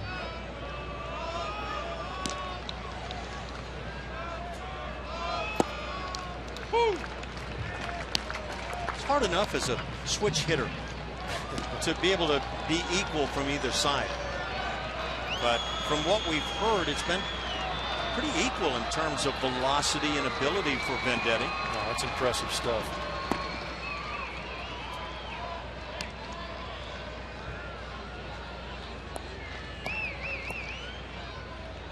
I would imagine deep down inside he feels like he has one side that is his preference, but might be best keeping that as a secret.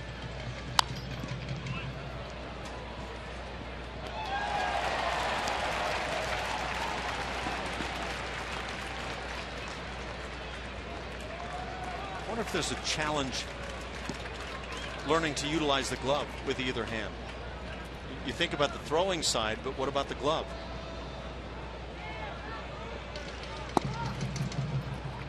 Rasmus draws the walk. Still one out, and it brings up Marwin Gonzalez.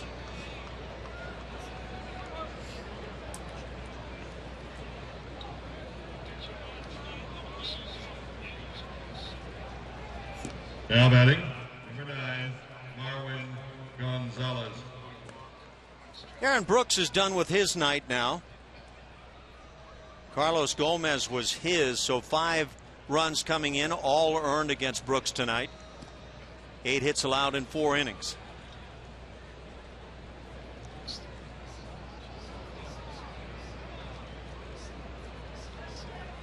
Marwin Gonzalez 1 for 2. Came up in the 4th inning and flied out shallow to left field. Had runners at 2nd and 3rd and nobody out at the time. See what's going on right there. Jed Lowry is a switch hitter and uses the double ear flap helmet, so he didn't have to change helmets. He just had to change shin guards. Marwin Gonzalez uses one ear flap on one side, the other ear flap on the other side. Had to wait for his other helmet to come back out after Venditti declared that he's going to pitch left-handed. You know, I'm surprised here that Bob Melvin says, okay, go ahead and face Marwin left-handed. To me, that's a tactical error.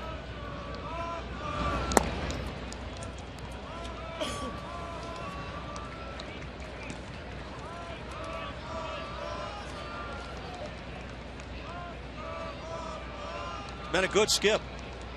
Yeah, Marwin's hitting .292 off left-handed pitchers this season. What about the power numbers? Do not have those at my disposal at this current moment. I would have to take a peek. I'll take that peek for you.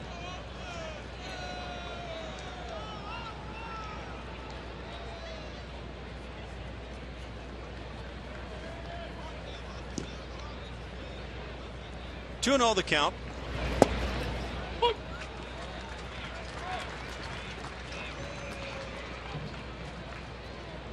Well, of the 9 home runs hit by Marwin Gonzalez, and he is one of the guys with a shot to join the double-digit home run club, 6 have been hit from the left side of the plate, so maybe that's the logic here. Yeah, but I'm sure he's got less at-bats right-handed than he does left-handed. Absolutely, yes. Hit down the right field side, slicing away from Reddick, and one hop up against the wall. Rasmus digging for third. He'll be held there. It's a 1-out double for Marwin Gonzalez, his 2nd hit of the night. And the Astros really swinging it well now. 10 hits on the night. They're going good. Got shut out last night, more than making up for it right now. They now have the run lead in this series, 15-14, but they've lost the first 2 games. Trying to put this one out of reach. Guys talked about hitting being contagious. Sure looks like it right now. Double number 18 for Marwin. Pitching coach Kurt Young comes out to the hill. How about these conversations? Well, your left side, you're a little flat with your slider. Now your right arm, you got good sink. Stay with that. You're opening up on the front side. What do you mean? When I'm left-handed or right-handed? Let's check in with Julia as they chatted over on the mound. Guys, I wanted to jump in on Marwin Gonzalez because A.J. Hinch talking about him today. Getting him in this lineup is important because he said at this point in the season, I'm going to put guys in this lineup who will help us win. And I truly believe that Marwin Gonzalez can help us win on any given day. First base is where he's playing, obviously, tonight. But defensively, helping out huge. In the past 2 weeks, though, A.J. talked about his OPS and how big he's been at the plate. Been really good. And again, from the right side of the plate, he's swinging it extremely well. Yeah, those numbers you were talking about 2/3 of his at-bats coming from the left side of the plate. So that would say that the home run figures are about equal when you even it out. Now, correct me if I'm wrong. Hank Conger is a switch hitter. That would be true. Vendetti declared left-handed, yet we see left on left. Yeah, I don't know if there's some kind of confusion here or what is going on. Conger takes advantage, though, drives it to center field. Plenty deep enough to get a run home. Tagging is Rasmus. He will score. Tagging and moving to third, Marwin Gonzalez. 7-0 Houston on the sac fly by Conger, as he now has 3 RBIs on his night. And bringing those runners in from third, less than 2 outs. It's a good AB right there. It doesn't count in that risk category because he didn't get a hit on it, but he drove that runner in. And it also brings out the skipper. Bob Melvin comes on. Vendetti does not get the job done tonight. And the A's go to their bullpen once again. They'll bring on pitcher number 3 of the evening. And as we break it, it's 7-0 Houston. For the Athletics, number 37, R.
Of 2015, the Greenville Astros putting it on the Princeton Rays. Defeated the Rays 8-7 in the deciding Game 3, first championship since 2004.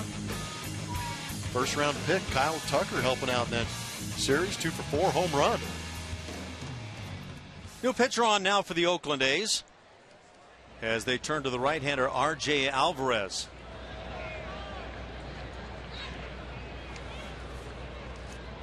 15th appearance for Alvarez, facing George Springer, looking for his first knock of the night. Has scored a run after reaching on a fielder's choice in the 4th inning. Scored on the 2-out double by Jose Altuve.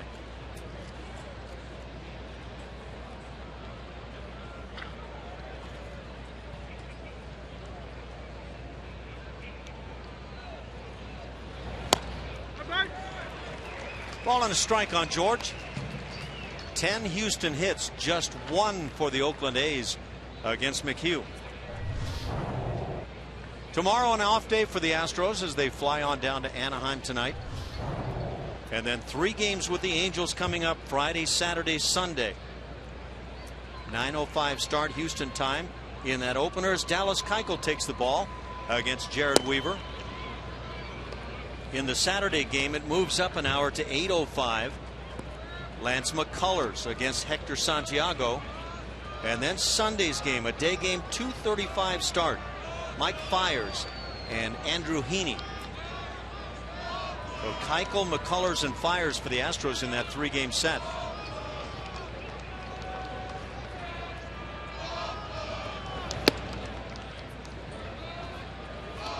Three balls and a strike on George Springer.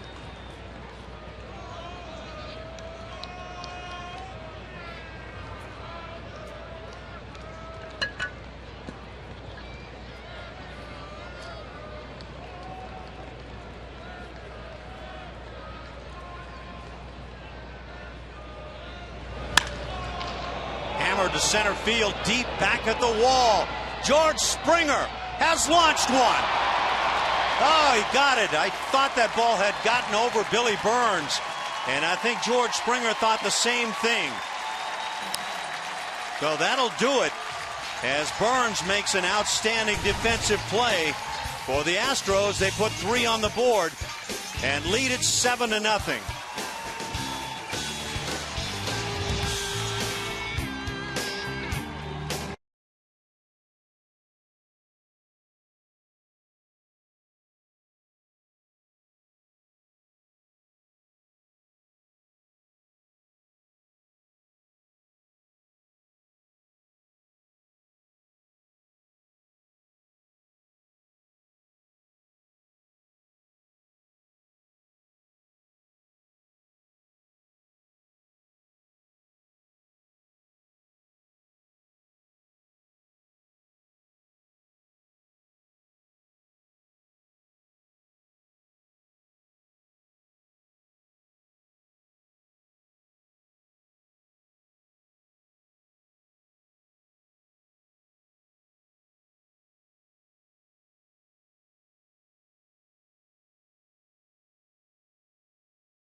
After watching his team score a few runs for him. Colin working with Hank Conger tonight, and Conger saying today that he took a little bit to get used to the way Colin McHugh attacks hitters, but really respects the way that he watches a lot of his own film. He's ready to go, and his demeanor on the mound. We've seen it all year. He's given up a lot of hits this season, but he's kept that ERA down. It's the way he composes himself out. First pitch of the 5th inning, Billy Butler hits in the air, deep right center field, and that one gets out of here. Billy Butler is 1 for 1, also having drawn a walk tonight. And the A's get on the board, 7-1 now on the Butler dinger. Yeah, old Billy's been swinging a pretty good bat coming into this game. And here, Colin trying to be aggressive, getting ahead of these hitters now with the big lead that he has. But Butler's swinging a hot bat, still showing that he does have some pop. That's 11 on the year for Butler. And RBI number 52 is McHugh back in the strike zone to Semien.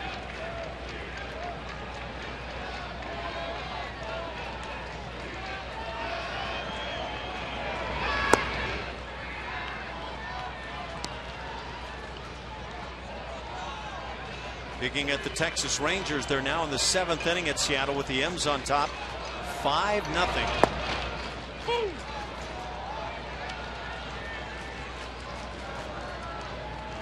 Angels lead over the Dodgers in the 6th inning in Anaheim, 2-1.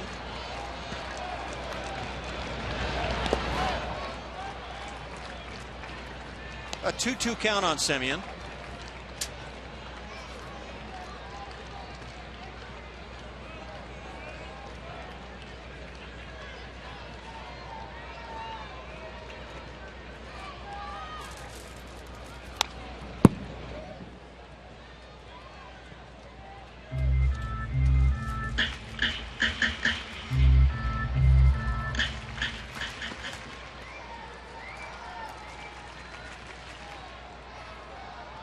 Just 2 Oakland hits against McHugh. And now 3-2.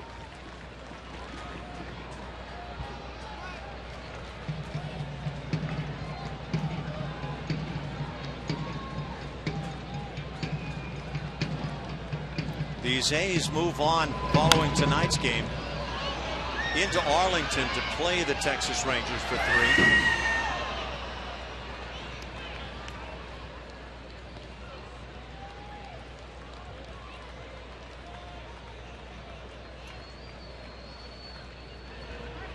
A.J. Hinch wouldn't mind a flight on down to Anaheim tonight with a victory under his belt.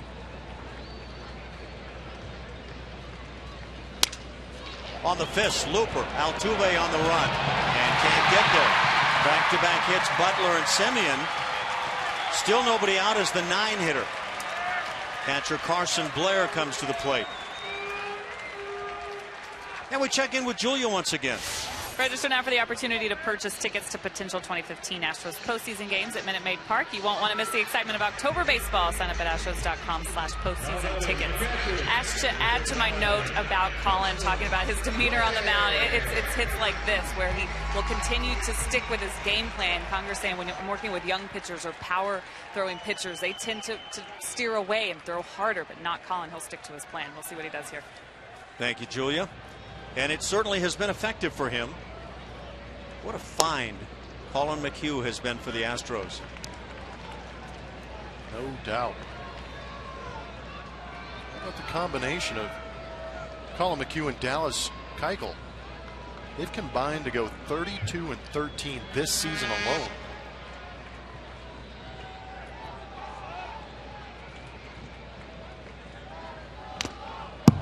Another bat toss tonight. That's Blair trying to get in on the action. I still think Colby has the lead.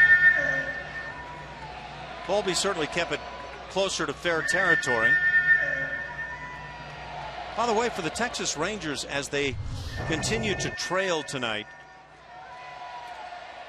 And Blair doesn't use batting gloves. How about that? I think you've got a theme. It's a bad mix of pine tar and Manny Mota stick on each on-deck circle. I couldn't get a bat out of my hands when I had enough Manny Mota stick stuff going on with gloves. Texas Rangers have just one hit tonight. Prince Fielder has a knock. He's 1 for 3, and that's it. 1 for 21 on their night. I think the A's need Lester Hayes as their bat boy on the on-deck circle. He could teach them a little something about stick 'em. All he had to do is throw a hand or arm out, and the ball would just simply stick, right? Well, it looked like a couple of videos that I saw. He could have caught a couple off his calf. He had a big glob of it down on his socks every once in a while. Surprised you would remember Lester Hayes. That goes back, kind of predates Jeff Blum. Oh, he was like a late 70s, 80s guy, wasn't he? Yeah, that's probably right. And you were, in 1980, how old? 7. I knew what a football game was. I knew what the Raiders were. Silver and black, huh? Yep.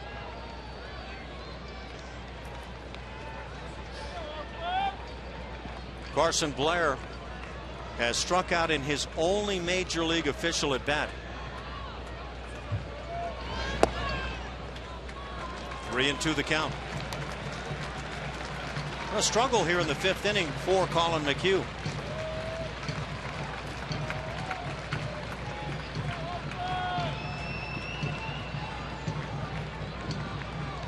Nothing to get flustered about this 3-2 count right here. You get yourself a ground ball, get you 2 outs.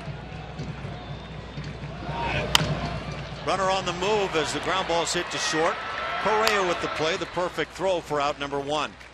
So Semien moves into second base, and now the top of the order with Billy Burns. Houston Methodist helps us get to know Colby Rasmus. Favorite movie, The Curious Case of Benjamin Button. Favorite cereal, Honey Nut Cheerios, which do not have any trace of nuts in it. Go-to karaoke song is always a good one. A Country Boy Can Survive by Hank Williams Jr. That doesn't shock me at all. Now, if you knew Colby, he and Josh Fields, I think they'll wear the camouflage on a lot of the trips. Thing is, you can still see them. Can? You hadn't noticed, huh? Billy Burns 0 for 2 tonight.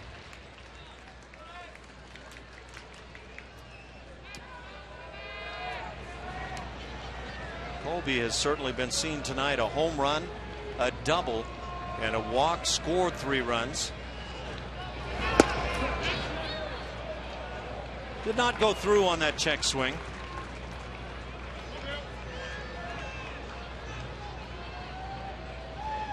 What do you, when you approach the custom suit maker and with camouflage, what, I mean, excuse me, sir, could you make a suit out of this? Out of what? Out of this camouflage here. That's what I'm saying. Out of this tarp. I thought you weren't supposed to be able to see camouflage. You can, apparently.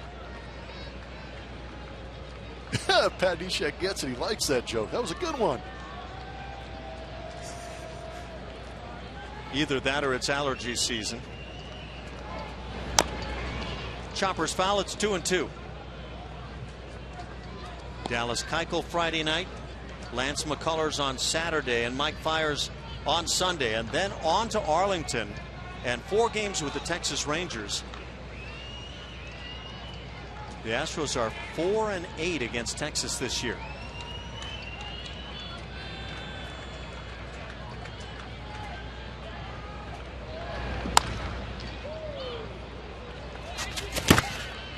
Oh, he almost took himself out. I think he might be a little hurt on that one.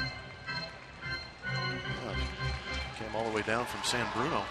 Really is kind of that Ichiro thing with Burns, certainly when he bats left-handed. I would say the second we say that, he turns on one.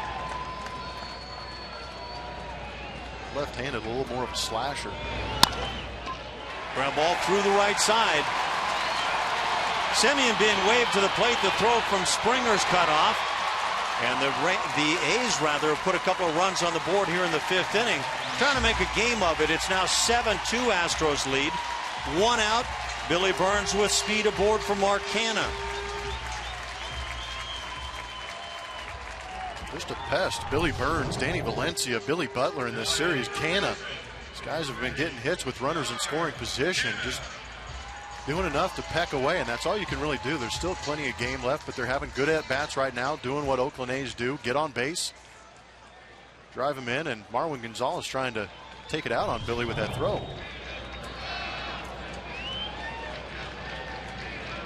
.36 RBIs for Burns. Loves to run, so the Astros have to be aware of that. As Canha drives one to left center field. With plenty of room, Gomez, he'll make the catch and fire back into second base. And that throw is going to kick around, but no damage done. 2 down. Be very surprised if Burns doesn't try to run here.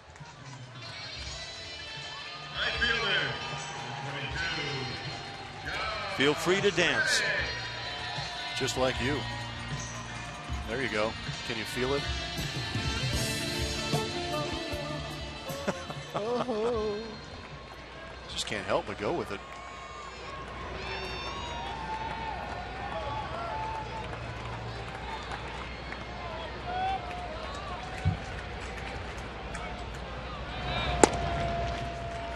Josh Reddick is simply a guy who wants to make sure everybody's enjoying their evening, right? He's doing it for the fans, most definitely.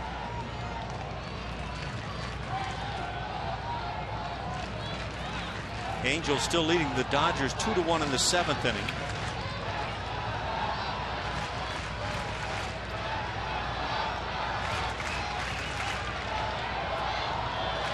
The A's have picked up 1 stolen base tonight, that in the 1st inning by Mark Canha. Shift on defensively.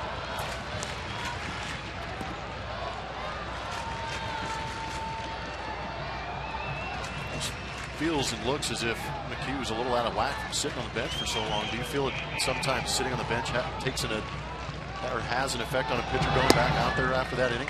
I think it can.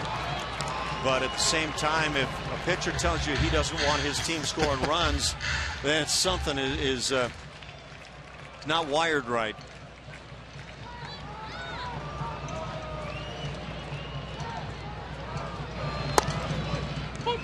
Three and 1 now on Reddick.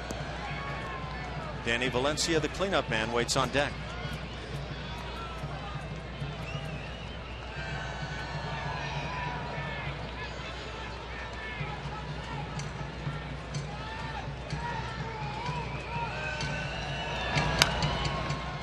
And 3 and 2.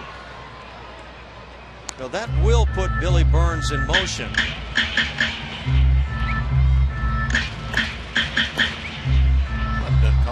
favor right there. Pitch looked like it might have been up out of the zone.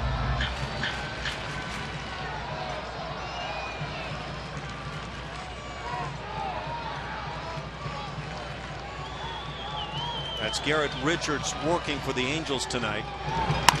Runner goes, pitch driven to right center field. Springer's back.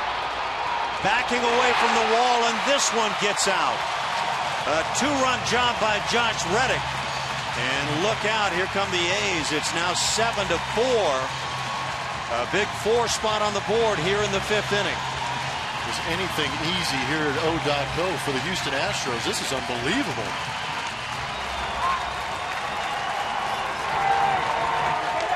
Got to give credit to the Oakland A's for showing a lot of fight. But the home runs in this series from the Oakland A's is a little bit shocking. Well, maybe that explains why Billy Burns didn't try to run in the inning. Brent Strom going out to the mound.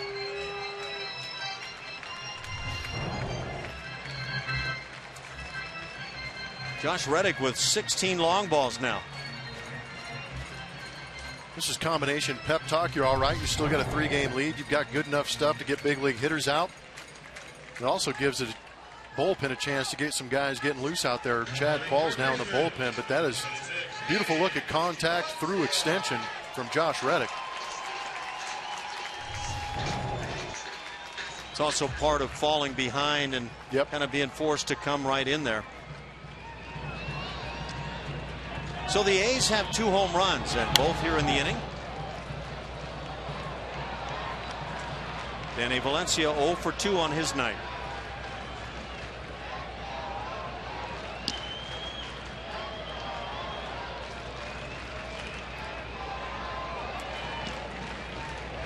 .92 pitches for Colin.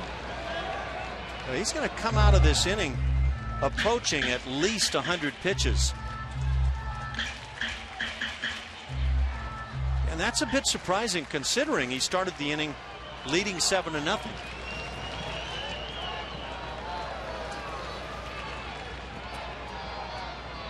Isn't baseball fun?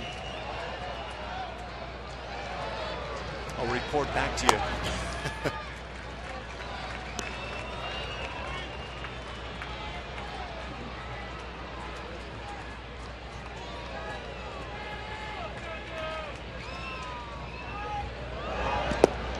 Strike 3 got him looking.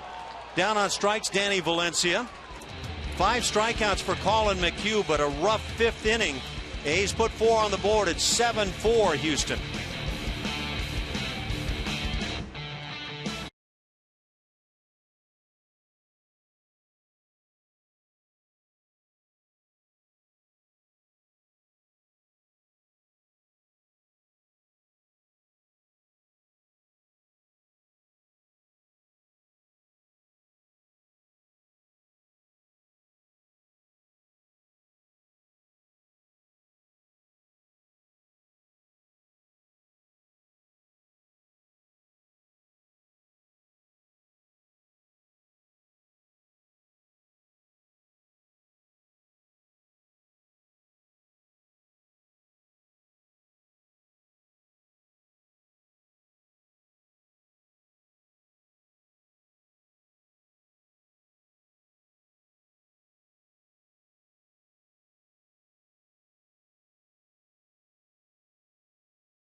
At O.K, and let's take a look at Friday's pitching matchup brought to you by Chevron. They want you to care for your car.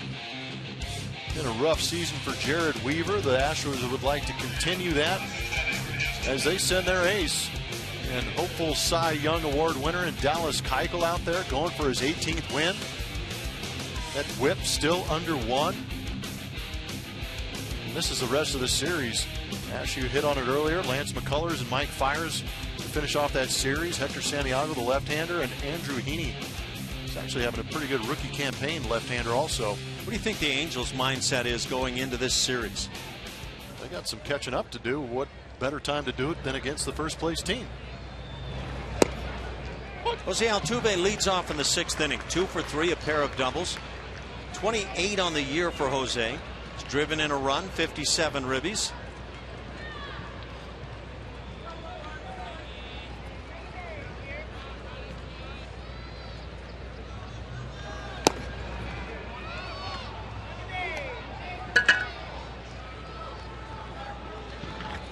Ten hits for Houston, 5 for the A's.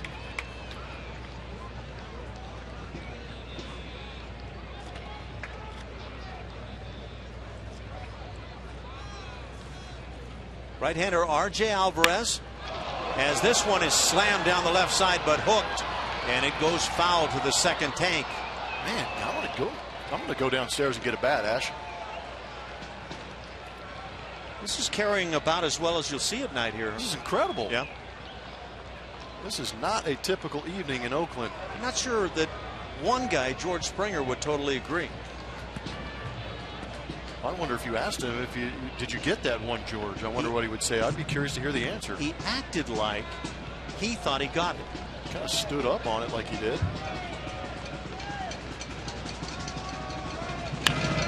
Drilled but foul.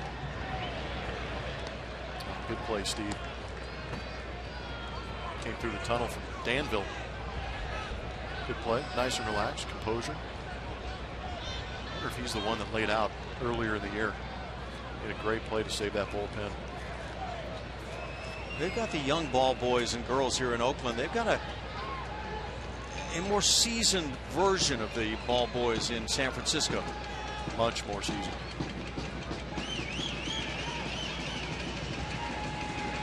Did that get a piece of Altuve? Apparently it did. So he's been hit by a pitch. Second Astro to be hit tonight. Take a look at George Springer's previous at bat we were talking about. It looked like he got a little more towards the label, and if you look at where he makes the catch, I think the ball would have stayed in.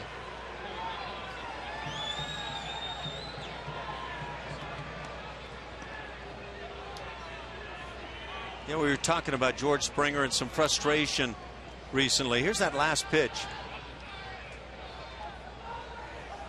Did I get any piece that you could declare? Altuve has been deemed now not to have been hit by the pitch and is back at home plate.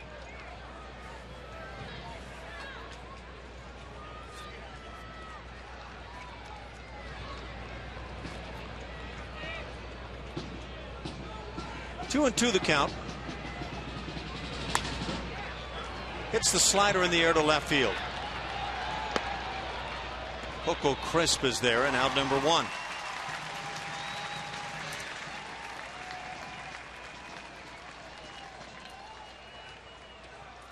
Three-hitter Carlos Correa comes to the plate. He's walked in 3 plate appearances. Correa. Lined out sharply to left field in the 4th inning. To Blummer's point, each team with 2 home runs tonight. They're starting to make it look easy here in this series. Kind of changes your mentality here if you know you can square it up and launch it out of here. Foul down the right side. Of course, usually you come in here and it's that overcast kind of feel, the marine layer, and about 47 degrees at game time, and this time very different.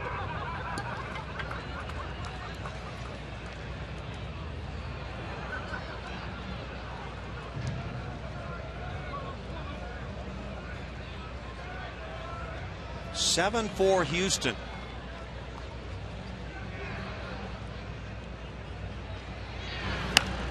On the hands of Correa.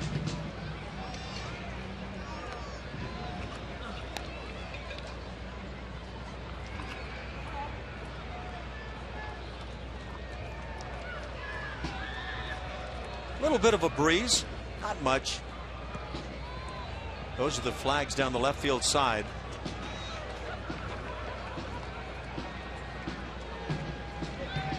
I feel good up in here. A little better tonight, but last night was, oh man, not exactly enjoyable. Again, right on the hands.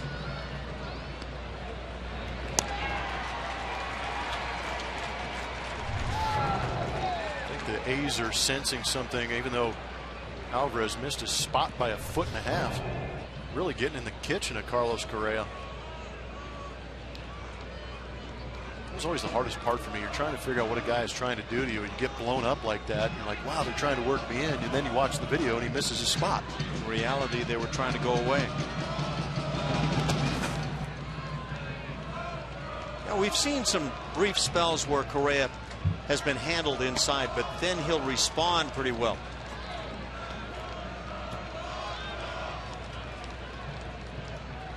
Think of that first home run he hit in the major leagues in Chicago, Comiskey Park. Tremendous bomb out there. Then he went on to Anaheim and hit one maybe even further.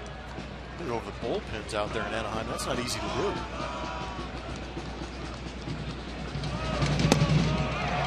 Again, right in on the hands, and Correa just flicking at it at the last instant. He's down on strikes. 2 outs in the 6th inning. And Carlos Gomez comes to the plate. This might be the first time I've seen Carlos Correa not look comfortable. Completely buckled on that. Watch the knees. I think he would tell you he gave up on that pitch and then decided at the last instant, oops, maybe it's going to be a strike.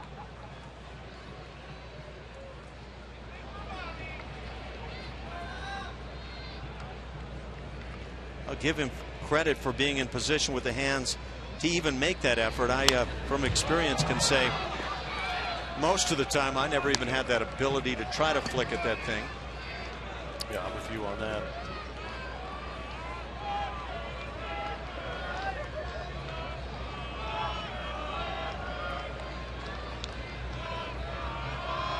Gomez has a double in 2 official at bats. Also hit by a pitch. Slam left field and deep. This one's getting out in a hurry. See ya. And the Astros add one with 2 outs here in the 6th inning, and now double the lead. It's 8-4. Well,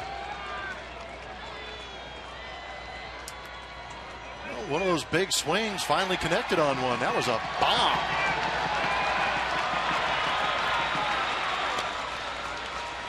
Get a run back. Feed the beast. That is number 3 as an Astro for Gomez. Hang it and bang it. Slider down the middle.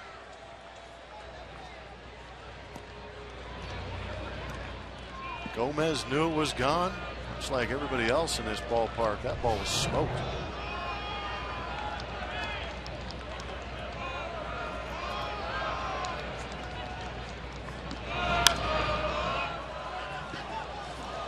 The A's have a left-hander throwing in their bullpen. Fernando Abad, the left-hander.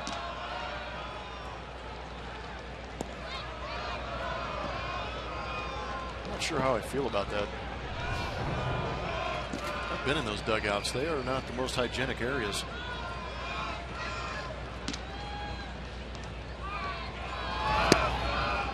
Ball and a strike on Lowry. Jed's 0 for 3 tonight. Make you want to start watching your teammates and what they're doing with their hands over the course of the evening.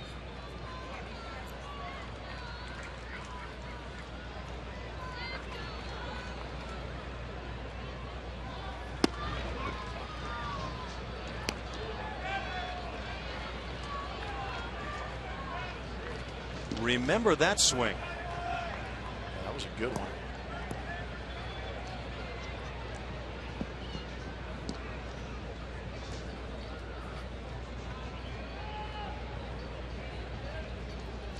Gomez is approaching 150 official at-bats in Houston now, and that's his 3rd home run.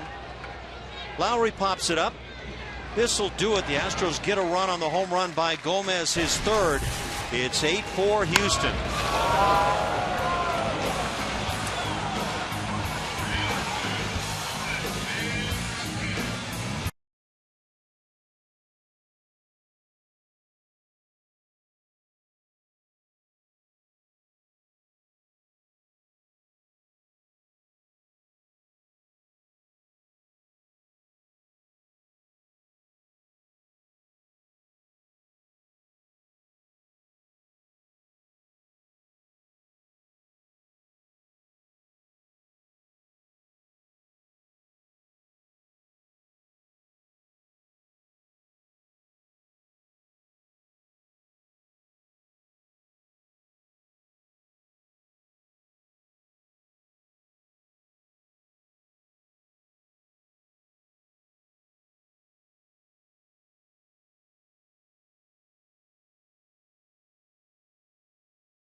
Join the Astros Saturday, September 19th as they take on the A's. 10,000 fans will receive an Evan Gattis bobblehead presented by AT&T. For more information, visit Astros.com or call 1-877-9-ASTROS. Guys. Thanks, Julia. How are you enjoying things down there on the field now? It's very nice. Yeah. Cool breeze coming through. That's good. Yeah, the Astros bats are enjoying things. Colin McHugh back out there. That's 96 pitches for Colin.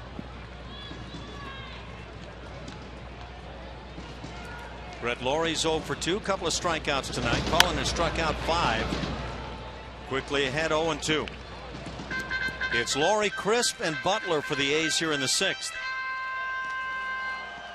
3 Houston home runs, 2 for the A's. A Houston win tonight would even the season series at 8 games apiece. Ground ball back up the middle. Correa on the run and unable to get the speedy Brett Lawrie. It's an infield single, and that gets the 6th inning started.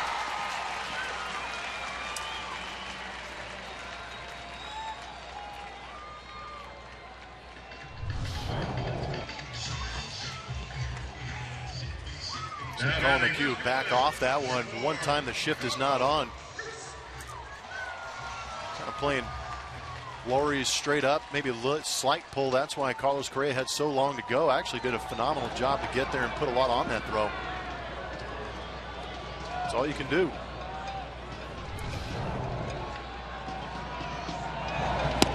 Crisp at the plate. He's 0 for 2 with a strikeout.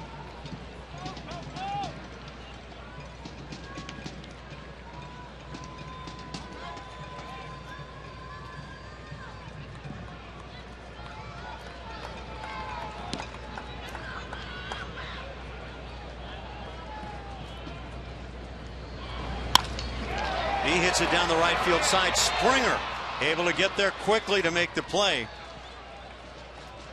Ball hit sharply by Crisp. Good jump by George out there. Much to the delight of Colin McHugh. Instead of trying to decide which base to back up, he's pointing at George going, nice play.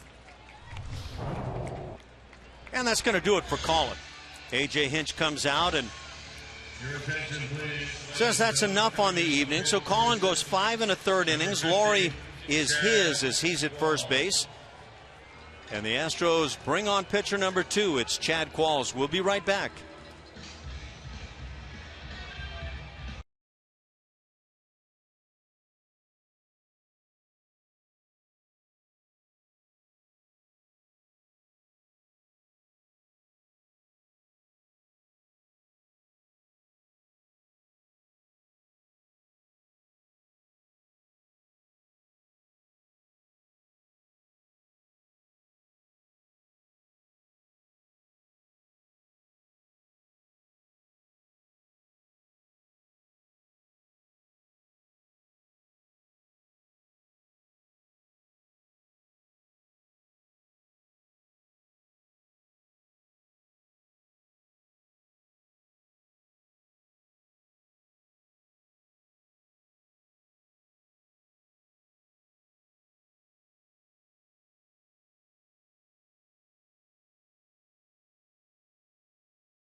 Chad Qualls now comes on to work it for Houston. There's a good look at Chad. He's creeping up that all-time appearance list for the Houston Astros, getting closer to Brad Lidge, making his 53rd appearance on this season. He's got 10 holds in those 52 previous appearances, throwing 45 innings, 42 strikeouts.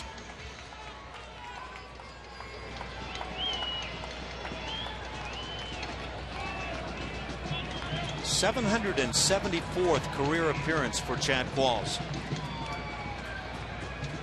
It's longevity right there. Over 12 years, not one start for Chad. And the first pitch on by Hank Conger, and that'll move Laurie into second base. Been ruled a wild pitch. I don't know. Yeah, I'm kind of with you.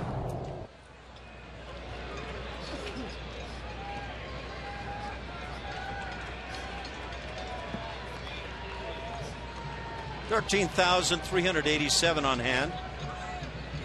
A's took a long time to figure out their attendance tonight. Billy Butler, a red-hot bat, shoots one into right field. That brings Laurie to the plate. The throw not in time, and the A's had a run. It's 8-5. So Qualls has come on, delivered a wild pitch, and now a base hit for a run. And it brings up the 8-hitter Marcus Semien. How important was that wild pitch now? Very big. Runner in scoring position for Billy Butler, who's been swinging the bat great. Doing a great job of going the other way the entire series. His home run went to right center field. Gets a slider that kind of backs up over the inner third and goes the other way with it. But if you keep that runner at first base, a guy like Qualls against Butler, maybe get that ground ball. Look, that's probably first and second, one out. Instead, a run in because of the wild pitch. Exactly. It's a lot better looking Billy Butler here in this series than I think the A's had seen all year long. Will Harris now getting it loose in the Astros pen. No, this Billy Butler is the guy that played in Kansas City that I remember. But up until this point, almost unrecognizable from what we've seen against him. But I think you hit it on the head. The way he's staying on the baseball now and hitting it and driving it to right field, totally different.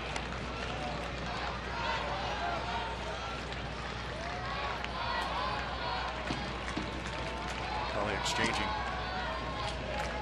biscuits and gravy recipes over there with Wolf, the first base umpire.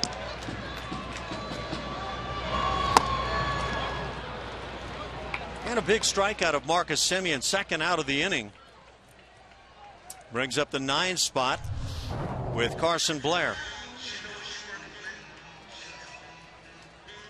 Good slider. Just has that split finger effect to it, going straight down. Qualls throws that thing hard. Now, watching Chad deliver that pitch, it looked like he got to his normal spot and then actually tried to extend up a little bit more to get on top of that pitch. That good tilt.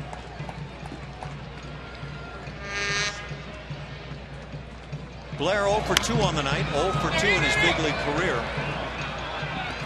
And Qualls gets in front.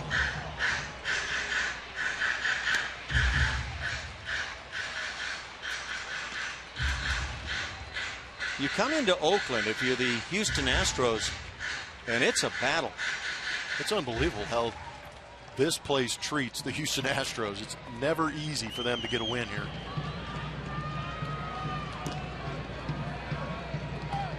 Before the Astros set foot in here a couple of days ago, the A's had lost 5 consecutive games.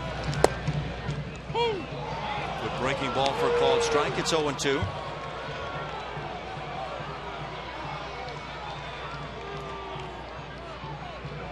It's a final now in Seattle. The Texas Rangers have been defeated by the Mariners. And so they fall a half a game back for the moment. The Astros with a 1.5 game lead. Trying to pick up another half, and Chad Qualls thought he had a strike there. But we've updated the board here now in that playoff picture. Moving in the right direction. Still got a battle going on here. It's funny how you look at things. Feels really tight if you're an Astros fan. But it has felt like the Toronto Blue Jays have taken over in the East, and it's the same lead. They get him on strikes. Foul tip hung on to by Conger. Couple of strikeouts for Qualls. But the A's pick up a run and get a little closer. It's 8-5 Houston.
The lumberjack, Evan Gattis, chopping down some egos with this blast to left field. Coco Crisp giving it a run, but unable to get high enough as it hits off the foul pole.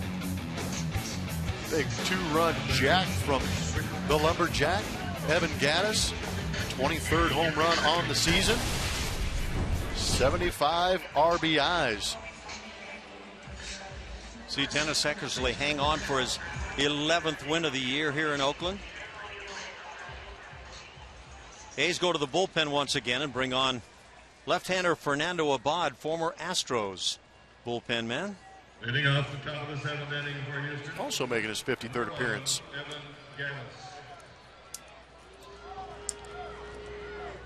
He's given up 10 bombs in those 40 innings.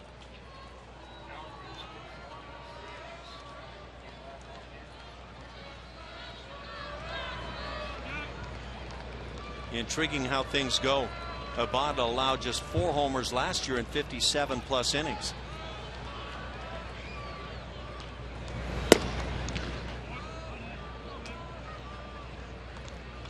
Evan Gattis will be followed by Colby Rasmus and Marwin Gonzalez here in the 7th.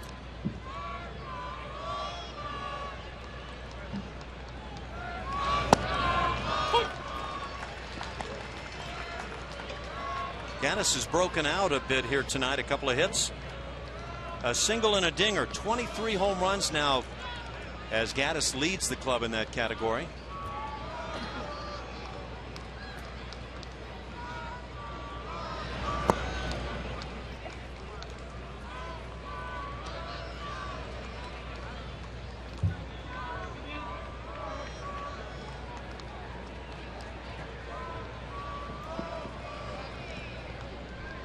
Two balls and a strike.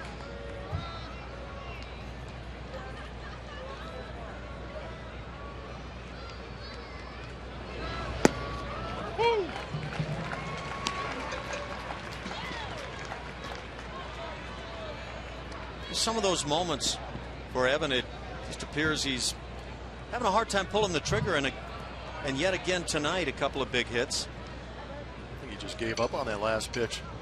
Broke a little bit more than he anticipated. There's your non-pulled trigger. Caught looking to start the 7th inning.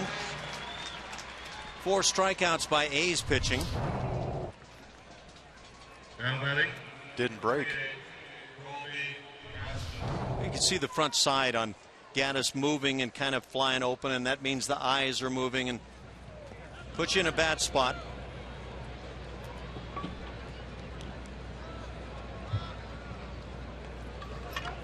Rasmus is 2 for 2, and he got it started for the Astros tonight. A 2nd inning 2-out solo home run, and there was no doubt about that shot to right field. He's doubled to go along with that home run. 6 total bases. He's drawn a walk, scored 3 times. A big night offensively for Colby.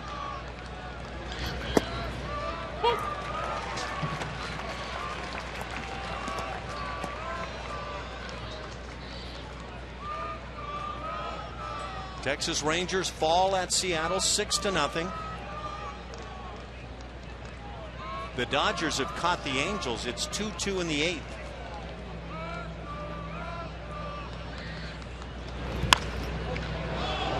Hammered, but way foul down the right side. Baltimore a 5-3 winner over the Yankees. Tampa Bay shuts out the Tigers 8-0. Red Sox laid the wood to the Blue Jays 10-4. Cleveland downs the White Sox 6-4. Minnesota a winner at KC 3-2. And the curveball got him. A couple of strikeouts here in the inning. We'll bring up Marwin Gonzalez.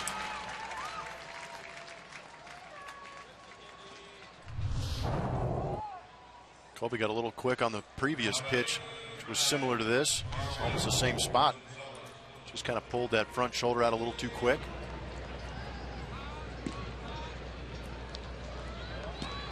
Marwin is 2 for 3, single and a double.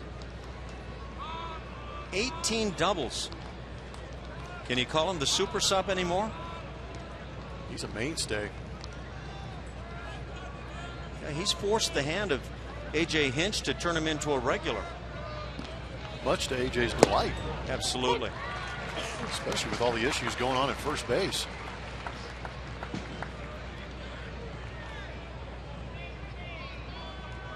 That might have been the last glove Marwin Gonzalez packed in his bag when he left spring training. That first baseman's glove. He's been getting a lot of use out of it here lately. He's played well down there. Slams one to left field. On a line and deep. See ya. And there's your 11th Astro with double-digit home runs as the Astros have caught the 2004 Tigers. The all-time major league lead, 11 players with home runs 10 or more. Marwin Gonzalez joins the club and adds to it. It's 9-5 now. Astros on top. How about that? That is gorgeous. And speaking of gorgeous, check this out. fastball literally right down the middle, and that's what you're supposed to do with it. Just hit a laser out into those left field bleachers. Wow, nice grab. And Conger turns around and bats right-handed. Hank's 1 for 2. Single that plated 2. Sac fly that drove in a run.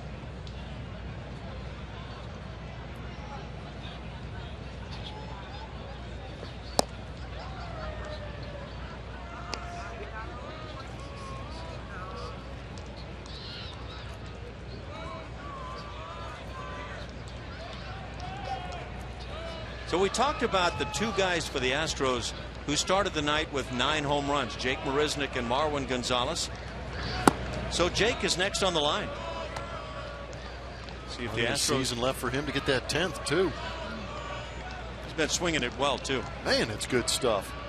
10 home runs, Marwin. Enjoy it.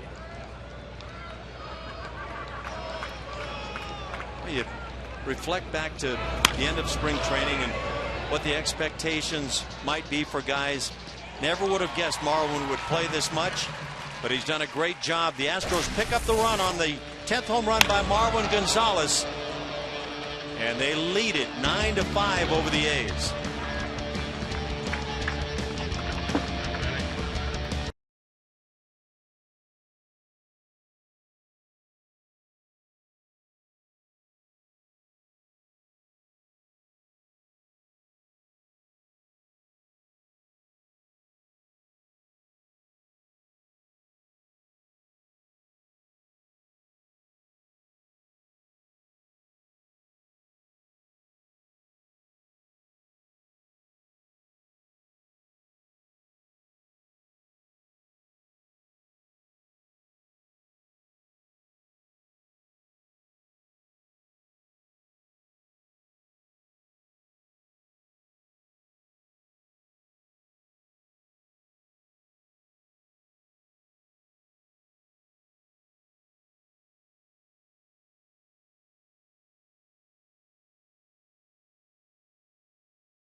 Seventh, and let's take a look at the upcoming schedule brought to you by Progressive Insurance.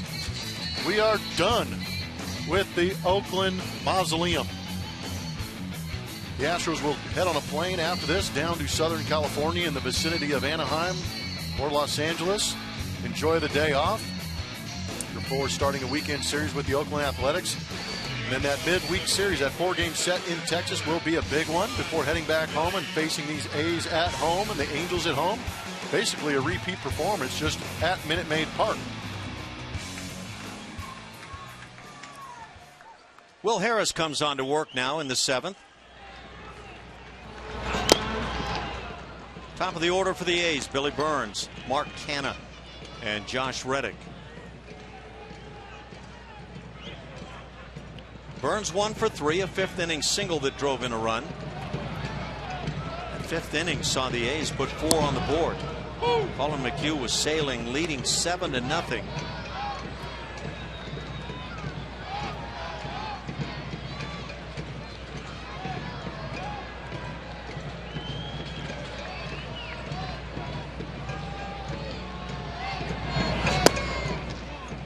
I don't know, Blummer, if this needed to be a big surprise with Marwin Gonzalez, who now has 10 dingers. Last year, Marwin hit 6. Had a few less at bats. Maybe just developing as one of those players who turns into a regular after being assumed to be the bench player. Barehanded effort. Qualls can't get the speed of Burns. It's a leadoff single.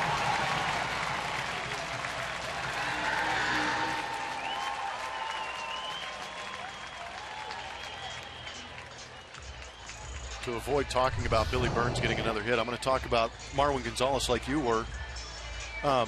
Maybe it's just him getting regular at-bats and realizing he's a part of this ball club and what an asset he is. So I think it's a beautiful thing that Marwin's been able to move all over this ballpark, playing all these different positions, exposing us to how athletic he is on defense, but the bat has really come around. And what's interesting to me is that Marwin's been able to play multiple positions and swing it from both sides of the plate. He hasn't been hot on one side or the other. It's been both.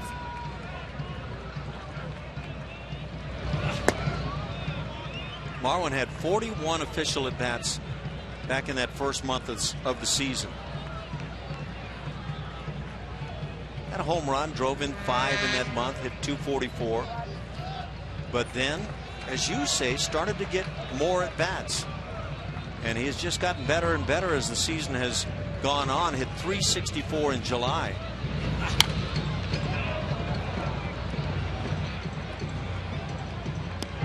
Canna has walked in 3 plate appearances and stolen a bag, his 7th.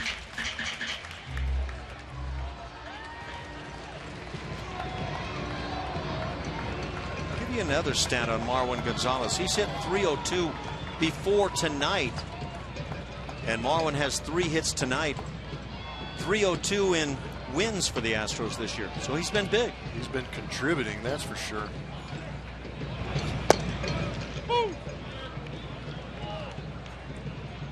1-2 the count on Canna.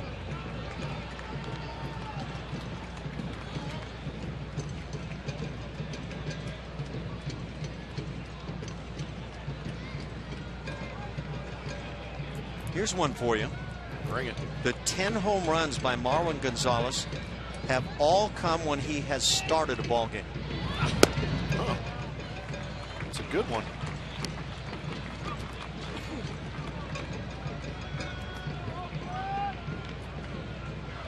In fact, Marwin has started 76 games and only come on as a sub player this year 29 times.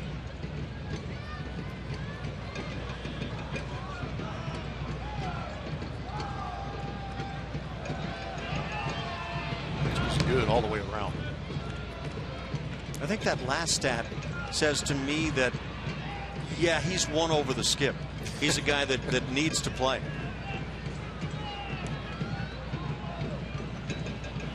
Talked about him earlier coming into this game.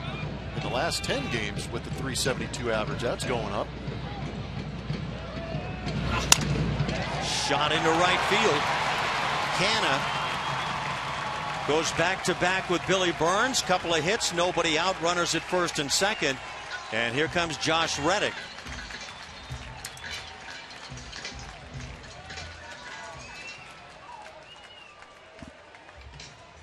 Reddick is 1 for 3, a 5th inning home run, a 2-run shot.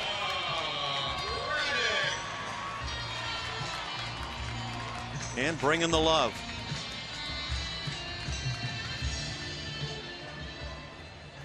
There's all 11 Astros. You mentioned it. You just saw a graphic on it. The 2004 Detroit Tigers did it. The Astros have an opportunity with Jake Marisnick lingering there at the bottom with 9 home runs, trying to creep onto that list, make it 12. A lot of bombs.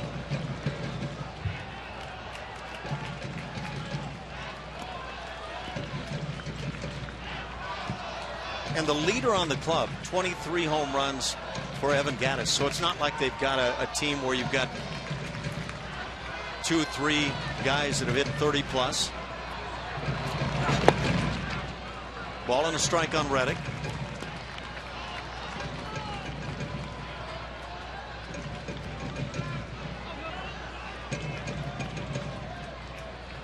It's a final again that we've talked about in Seattle. 6-0 the Mariners down the Texas Rangers. And the Angels have now taken a 3-2 lead over the Dodgers in the 9th inning. Ground ball right side. Altuve gets an out at second on the force play. That's all they'll get. So runners at first and third with 1 out as the cleanup man Danny Valencia comes to the plate.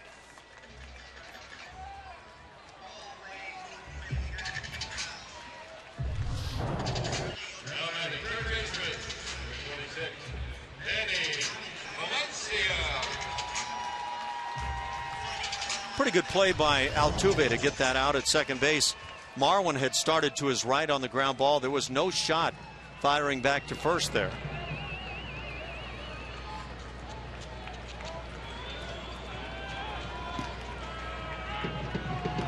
Valencia 0 for 3 tonight.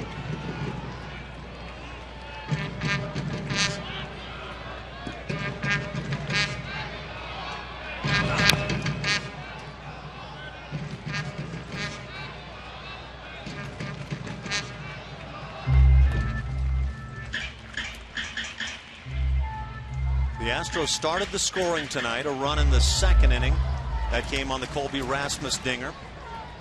Led it 4-0 after 3 more runs in the fourth inning. Did that without a long ball. And now 0-2 as Harris finds the inside edge. Valencia doesn't like the call, but let's take our peek.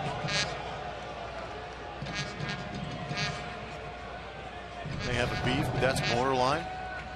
And you know that Will Harris's fastball has that little bit of that cut action. Maybe that is deceiving the umpire. Or to a hitter for that matter. Breaking ball half swing. They appeal and don't get this one.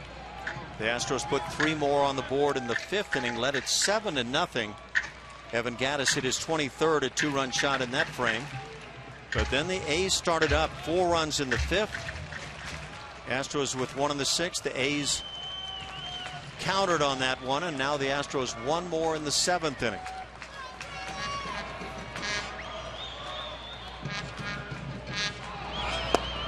Down on strikes.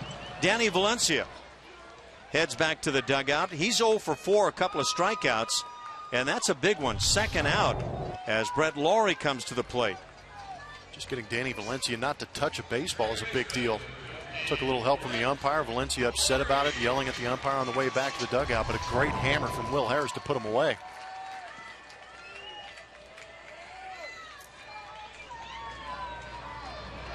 Lawrie, a couple of strikeouts to start his night, and then a base hit, an infield single, and scored run number 5.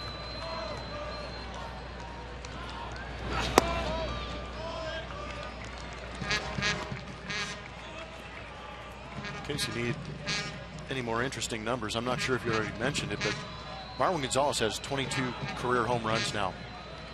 And according to Stats Inc., with nobody on, Marwin Gonzalez has 22 home runs. Really? This should do it. Correa camped and makes the play. So a strikeout of Valencia, followed by the pop out by Lawrie. And Will Harris gets out with any damage. A couple of hits as the A's strand him. It's 9-5 Houston.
Keep up with the pennant races in true HD quality on MLB.tv Premium. Watch every out-of-market game live on more than 400 supported devices. Real-time highlights, live look-ins, pitch tracking widget, and more. Visit MLB.tv today. Ash. Thanks, Julia.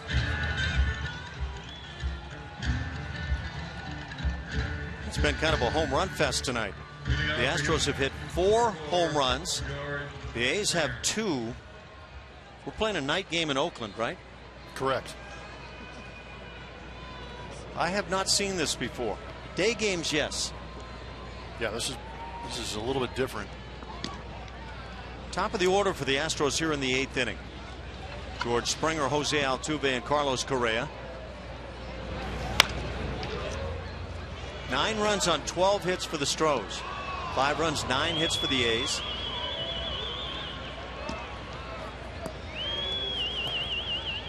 Springer has seen the batting average slide a bit to 257.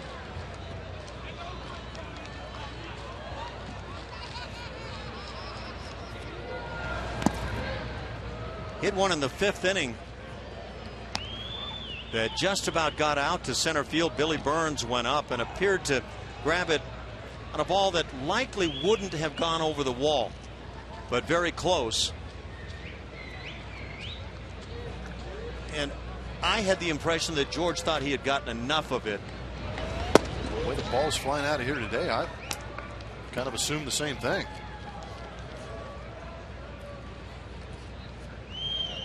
You know, I was talking about the numbers on the Astros, the 11 guys now with double-digit home runs, and yet Evan Gattis is the leader at 23. The Toronto Blue Jays have gone by the Astros and lead in the major leagues in home runs. They're a team that's very different. They have just 7 guys with double-digit home runs. And yet they've got Josh Donaldson at 37, Jose Bautista 33, and Edwin Encarnacion at 30. So they've done it in a very different fashion as Springer is drilled and reaches base.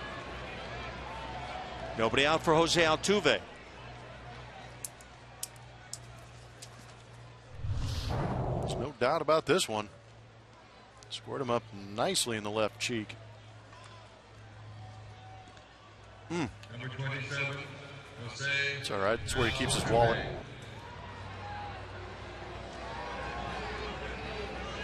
He hasn't hit arbitration yet. Have you seen the major league minimum these Yeah, days? well, that's a good point too. Yeah, a little bit different than ours. Holy cow!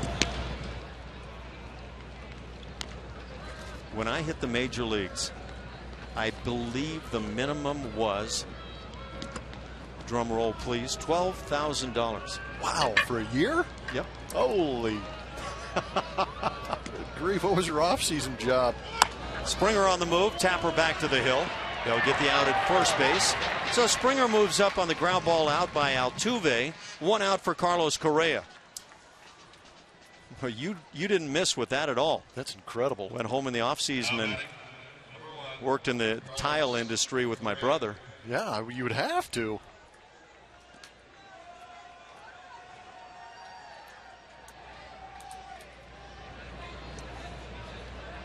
I think ours was around 180,000, maybe touching 200. Can't remember because Canada was taking another half of my check. You were playing in Montreal at the time, the yeah. U.S. couldn't get their hands on. Well, if Canada hadn't gotten it, Lou Piniella would have gotten it, I imagine. Yeah, he could. Yeah. What do you got there? Nice. Correa's 0 for 3, has drawn a walk. Hung out a shot as he flied out in the 4th inning.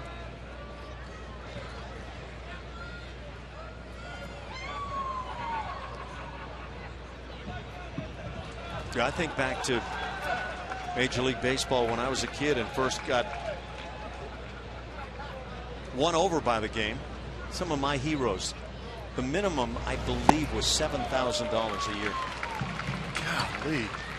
Talking about the mid-early 60s. We're going to do some math to try and figure out what's comparable from then until now with value of the dollar. I think it's safe to say that guys making the minimum in those days were not getting rich. No.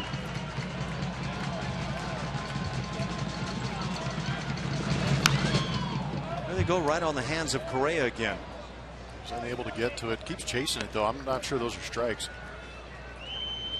And then you wonder, and Julia had a piece with Carlos Correa at the top of the game talking about him going to a larger bat here at the end of the season. You wonder, does he struggle on that pitch with a smaller bat?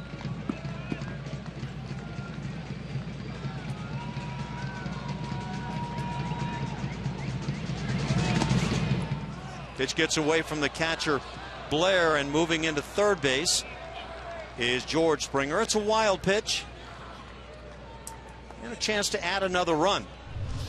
Bring the infield in with 2 strikes on Correa. This one just hits off the right hip of Blair. And with George's speed, easy call getting into third base.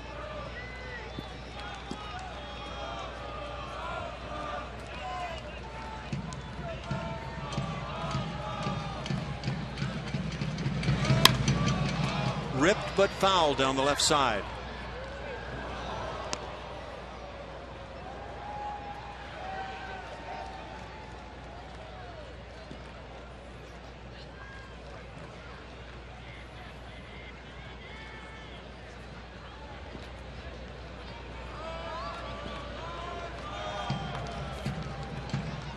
Correa sitting at 50 RBIs. Right on the hands, hit to shortstop. Here comes Springer now, and the throw to the plate. He's in there. That's the 10th run for the Astros, and a nice reaction hustle play by George Springer. That was pretty cool.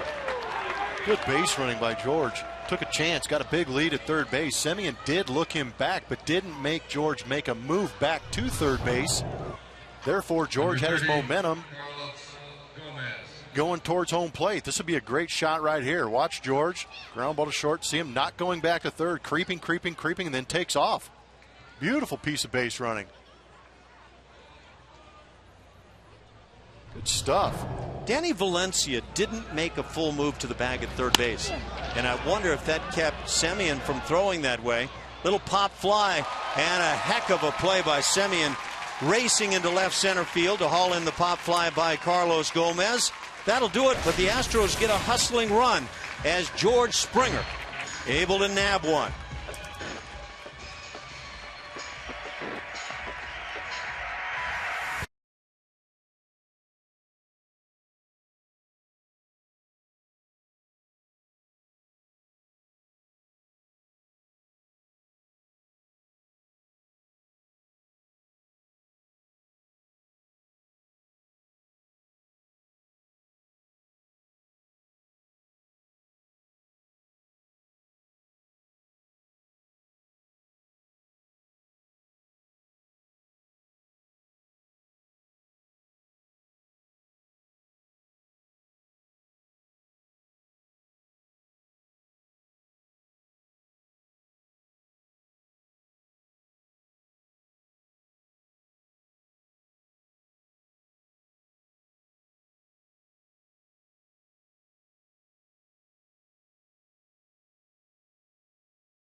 By Southwest Airlines. Book your low fare now at southwest.com. And by Jack in the Box. For a limited time, try the new Portobello Mushroom Buttery Jack with melted garlic herb butter. It's a 10-5 Houston lead. We go to the bottom of the 8th inning. It has been a battle here, and the Astros trying to win their first game of the series. And now new pitcher Pat Neshek comes on to work the 8th.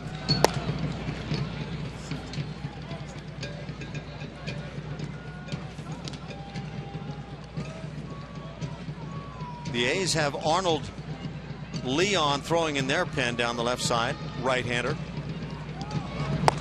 Oliver Perez, the left-hander, throwing in the Astros pen.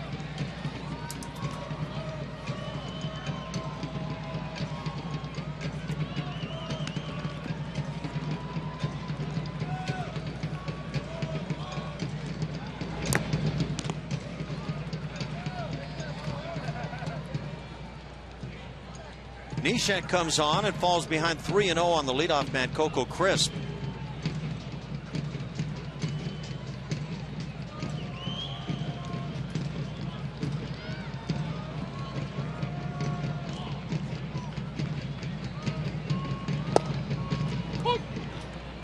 Tries to get back in the count. It's 3-1.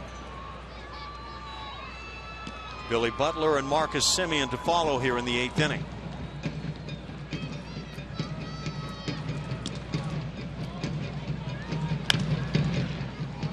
The Rangers have been beaten 6-0 at Seattle.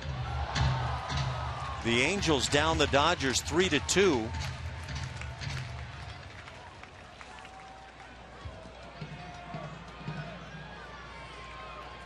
So the Dodgers won 2 out of 3 in that series. Texas Rangers won 2 out of 3 at Seattle. Strike 3 called inside corner. Neshek fell behind 3-0 but comes back to get Coco Crisp.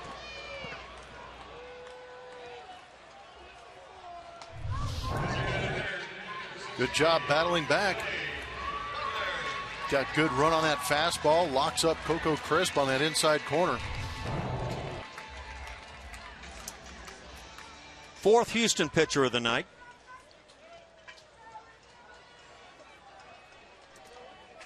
And now Billy Butler, who's 2 for 2. Has walked, homered, and singled. A couple of RBIs for Butler.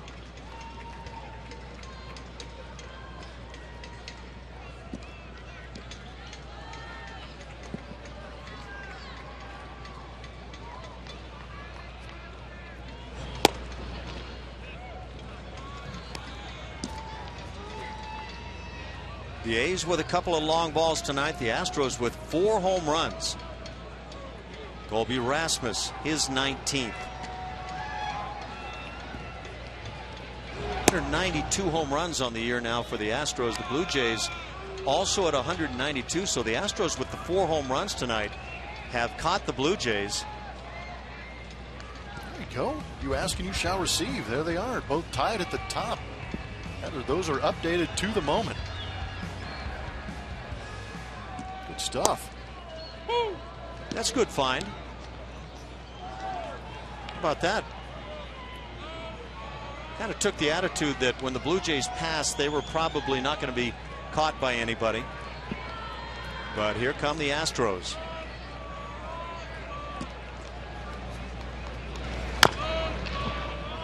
Chopper catches the front foot or leg of Billy Butler.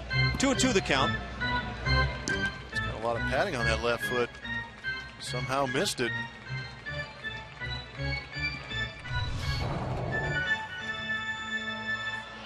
Right off the toe. Right off of Sergeant Holka. Gosh, you hate it when that happens. Even got the. Can you see that shin guard, Ash? I can't. So if you put camouflage padding on, the baseball can't see it either. Oh, I think that's a tactical error by Billy Butler. Well placed shot right there.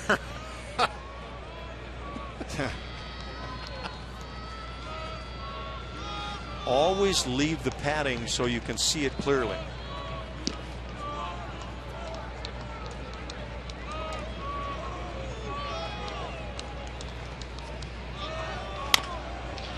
Chopper to third. That'll back up Lowry. Good throw on to first base. 2 outs for Neshek. And it brings up the shortstop Marcus Semien.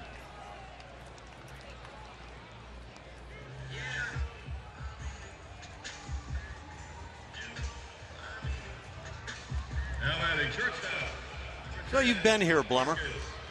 And struggling scoring runs, although the Astros scored 9 times in game 1 of the series and still lost. But generally speaking, I'd say the offense has had its scuffles. And now you have this night moving on to Anaheim. Does this mean anything as you move forward? We hope it can only mean good things, but we saw what happened the first game here in Oakland where they scored 9 runs, got beat. The next day they show up, get shut out. I just hope that's not a trend starting. They scored 10 runs tonight. They have another inning to try and rack up a couple more. But you just hope that doesn't turn into a high run, low run type roller coaster ride. Shallow fly ball. George Springer with the speed and gets there to make the play. 1-2-3, 8th inning turned in by Pat Neshek. Through 8th, the Astros lead it 10-5.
Big hit of the game. Big swing from Carlos Gomez. He knew it, and he wanted to make sure everybody in the ballpark knew it, including his friends in the dugout. And you get rewarded with a handful of gummy bears shoved right into your grill. It's always something new with these Houston Astros. They know how to celebrate. They've done it plenty of times. 192 times they've hit home runs. 4 big ones tonight. Is that the motivation now? Is that what is going to make the guys start swinging the big bats again? Whatever it takes. Pitcher number 6 on the night for the Oakland A's, Arnold Leon.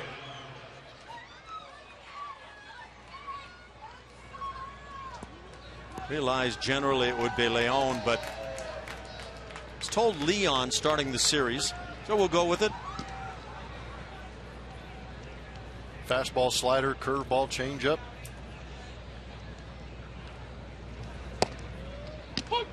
Jed Lowry leads it off, 0 for 4 on his night.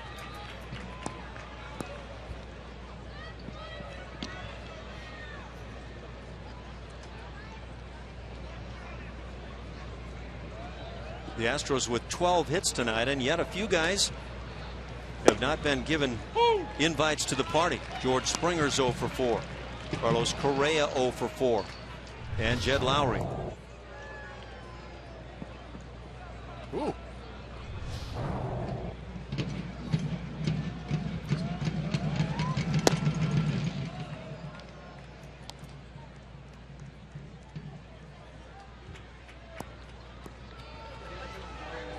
And Luke Gregerson gets it loose for the 9th inning. Obviously not a save situation. Not a bad idea to get him in there, throwing a little bit with the day off tomorrow. Life back with the wife and kids tomorrow, huh? Yes. I'm going to come into the house about 3 o'clock this morning and bang the pans around, slam doors, get up at, turn all the lights on. Play dad taking kids to school and all I'll that? be doing it, yeah. Yeah? Well, I actually enjoy that. That's good. One of my daughters, Kayla, actually, she texted me right before the game started. She's like, I look forward to seeing you. And her next question was, are you going to take us to school? I said, of course. I'll immediately come home and take a nap. It's great stuff. Yeah, you have a great one. I know some of us are going to try to get a little golf in. Make sure you hydrate. No kidding. Yeah, it's going to be hot down in Southern California as well. You guys had some rain today, huh? There was a random thunderstorm rolled through there. Yeah, it was pretty bizarre. There was some good video of it. Lowry hits it in the air.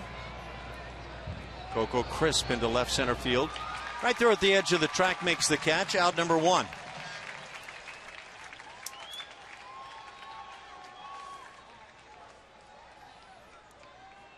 That'll bring up Evan Gattis, who's 2 for 4 tonight.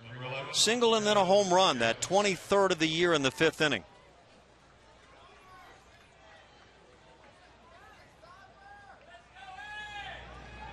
Yeah, the Houston Astros bats are a little more equal opportunity as opposed to the Toronto Blue Jays, where they've got 4 guys just hogging all of them.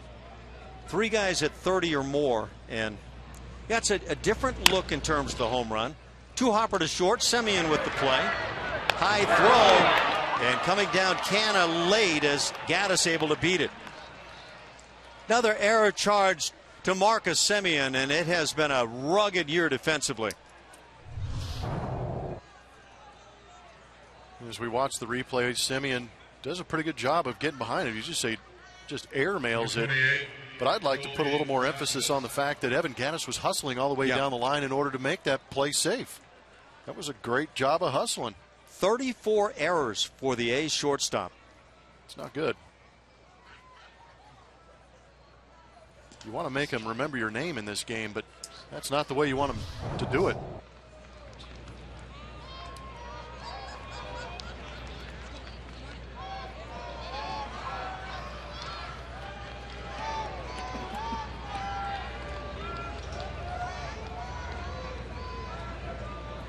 Pinch runner now, Jonathan VR. The slugger will take over as a pinch runner.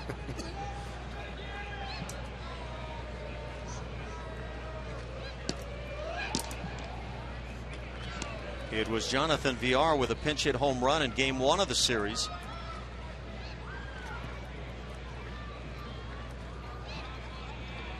Bomb, too. A little early to look forward to next year, but has Jonathan VR done enough to open some eyes to be considered for next year's roster? My question, even if he has, what does he do? You've got some kid, I can't remember his name. He's young, but he plays a pretty good shortstop so far. Yeah, I've heard of him. Yeah, when it gets back to me, I'll remember it. But there's also Marwin Gonzalez. Yep. I mean, he's pretty much that super utility guy right now. So VR would have to do something special because Marwin Gonzalez can go play the outfield. We've seen VR play the outfield. But I mean, it's a nice problem to have, a guy like VR, who does definitely have the tools. But as far as routine plays, we know Marwin Gonzalez is going to make those more often than VR. Absolutely. Carlos Correa, that kid. That's the guy. Yeah. Sorry, it just came to me. Thanks for the reminder. Colby Rasmus at the plate. Hits in his first 2 at-bats. Left the yard in the 2nd inning. His 19th. And then doubled, number 22. That came in the 4th inning. He's also walked and scored. Yeah, I think that name Carlos Correa is going to be at shortstop, barring anything unforeseen at this point, for a long, long time for the Astros. And Jed Lowry's under contract for 2 more years? Or 1 more year? One more, I believe. 1 more year? I could be wrong on that. So there's your option at third base next year. First base, really, in the infield is the only spot where the Astros could decide to fill a hole, but they've got a couple guys down there in the minor leagues. Duffy, Reed, might be possibilities. Both those guys having big years this year. Yeah. I'm sure they're going to get a look at spring training. And it was Reed leading the minor leagues this year in home runs and RBIs. And Matt Duffy seems to be the guy that really won the eye of the skip, A.J. Hinch, back in the spring. I agree.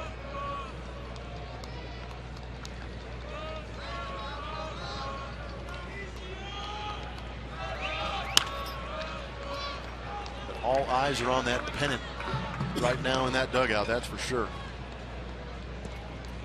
No, you're right. That's a 3-year deal that was signed by Jed Lowry through 2017. So there you go. Jed making the transition over there to third base.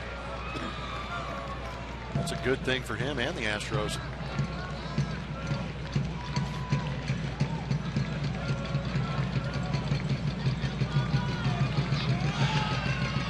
There goes VR. Pitch a strike, and the throw into center field. VR had actually stopped and heads on into third base. I don't. Can you call that a stolen base when the guy stops? Well, they've given a stolen base to VR. I don't get what happened with Jonathan VR. Did he lose count of the outs in the inning? No, he assumed it was a ball. He didn't finish the play. When you start out as that's another drawback for me with Jonathan VR is sometimes the base running is an issue. Stealing the base, you go. You steal the base. You don't assume the umpire is going to make the right call. You have to take it upon yourself to finish the play. Don't let the umpires make the call or dictate what happens out there. He got lucky as heck right now. 6th stolen base. Stolen base awarded, E2 to enable VR to move into third base. 2 outs. Quite honestly, on that kind of a play, you hate to see a stolen base awarded there. Say, can there be a runner? What do they say? Catcher's indifference. Is there a runner's indifference? Well, I mean, that's being polite. When a base runner stops on his way to second base, I'm not sure that I can see awarding the stolen base, but that's what it is. Number 6 for VR.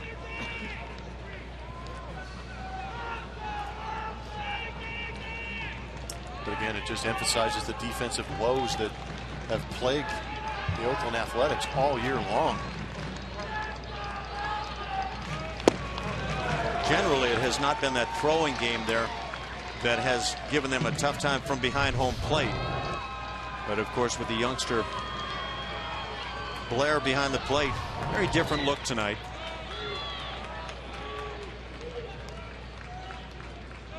Marwin is 3 for 4. Single, double, and dinger. Get that triple. Go out there and get that Evan Gaddis out of the way.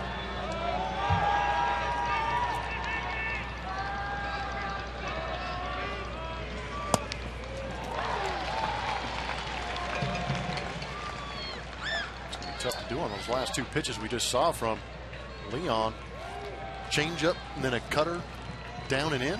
It's a nasty combo. That home run by Marwin in the 7th inning hit right-handed, and it was a laser to left field.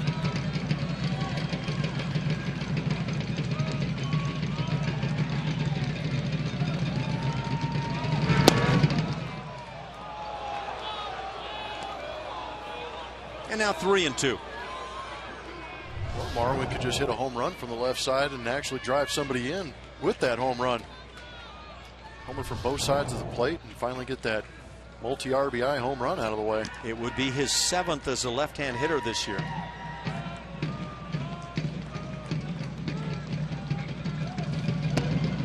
He draws the walk, so he reaches for a 4th time tonight, and it brings up the 9-hitter Hank Conger.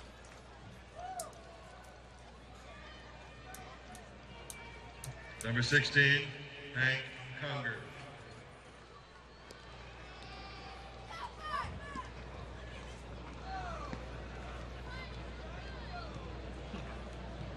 Hank's 1 for 3. Has driven in 3 tonight.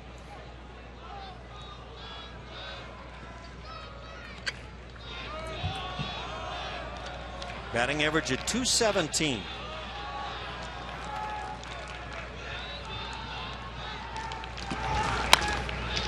Ground ball right side. Laurie knocks it down and has nowhere to go. It'll be an infield single for Conger. It is a base hit. And RBI as VR scores. So 4 RBIs tonight for Conger. And moving safely into second, Marwin Gonzalez. Well, it's a different look down at second base now with Laurie down there for the A's as opposed to Sogard. Number 4. Do it, Hank. George Springer.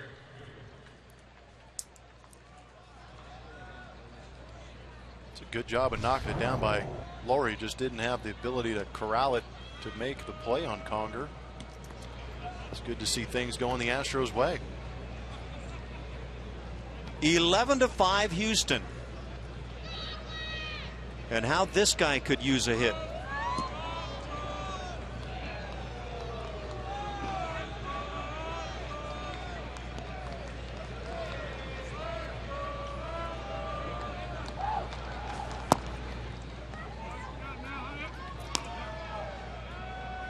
Just that psyche for George Springer, who I've made my feelings known. I think he's a guy the Astros really need to start firing on all cylinders, as talented as they come.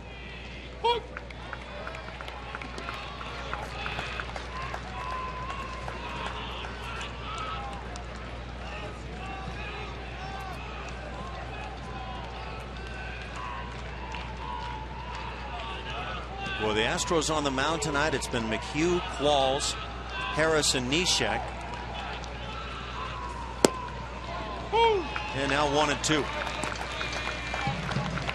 Aaron Brooks, Pat Venditti, R.J. Alvarez, Fernando Abad, Dan Otero, and Arnold Leon. 6 pitchers for the A's. Plenty more down there in September. Nice job by Blair.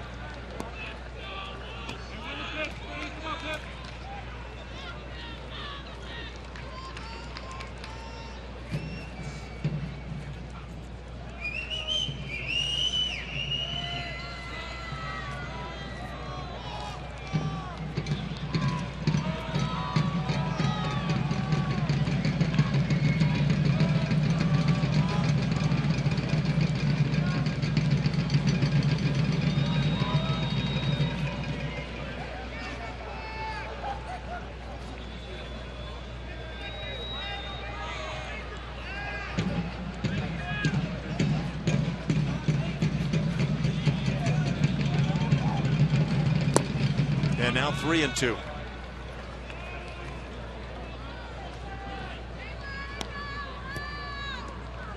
We waited 20 minutes for that breaking ball.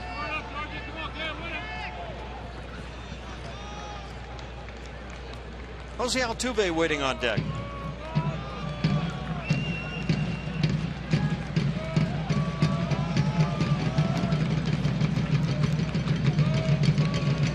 Enjoy the beat. Runners go.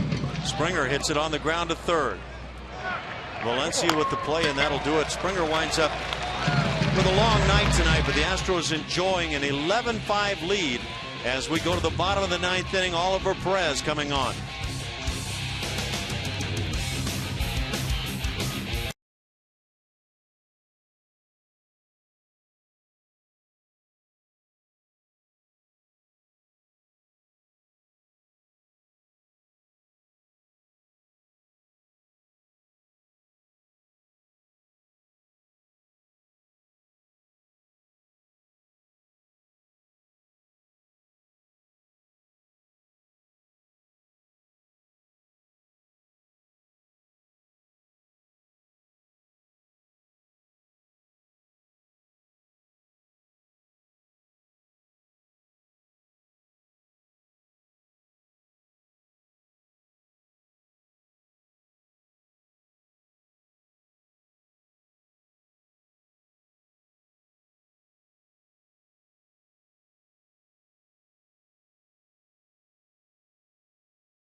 getting exciting in the stands here in Oakland. And stay tuned for Astros post game presented by Houston Methodist with Kevin Eschenfelder and Mike Stanton.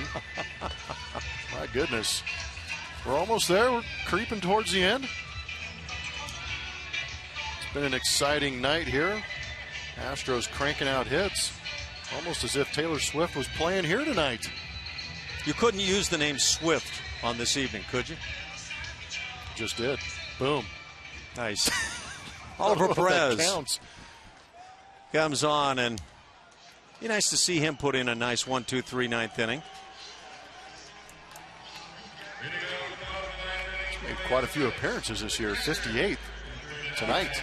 Faces the 9, 1, and 2 spots. Carson Blair 0 for 3 with a couple of strikeouts.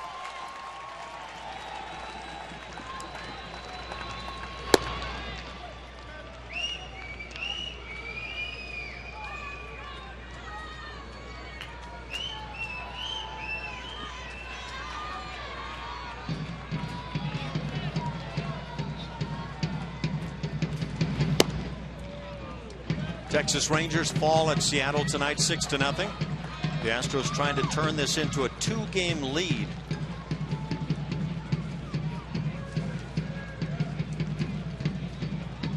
The Angels victorious 3-2 over the Dodgers. So they will stay 5.5 back if the Astros hang on and win this one.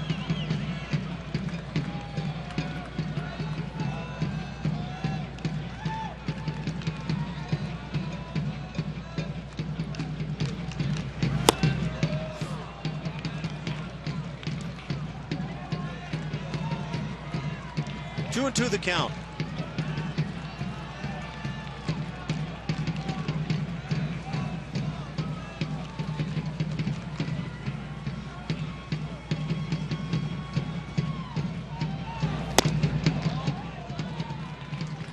There's that top end of the strike zone pitch, called a ball.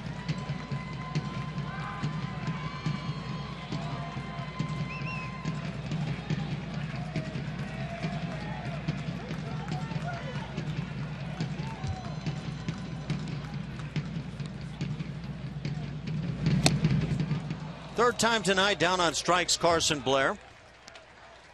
And the first out of the ninth.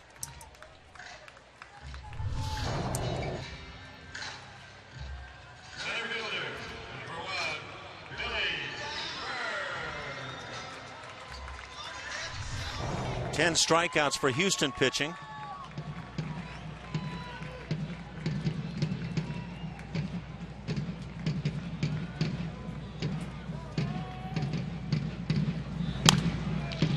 Burns turns around and bats right-handed. 2 for 4 on his night. Has driven in a run. This is the side of the plate that saw him hit a home run to center field last night. Shocked the world.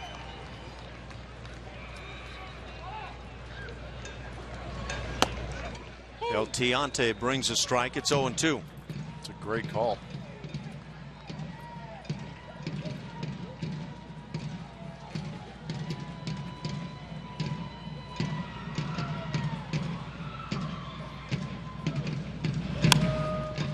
And a fly ball to left.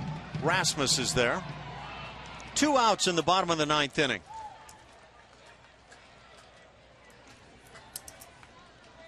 It doesn't sting, I don't think, really at all, when the 2 other pursuers, Texas and the Angels, win tonight when you win. Yeah. Just get your job done.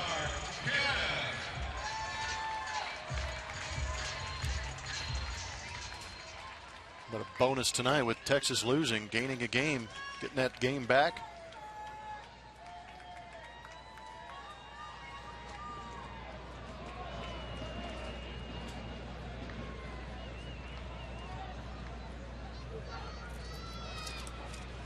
Two-hitter Mark Canha at the plate.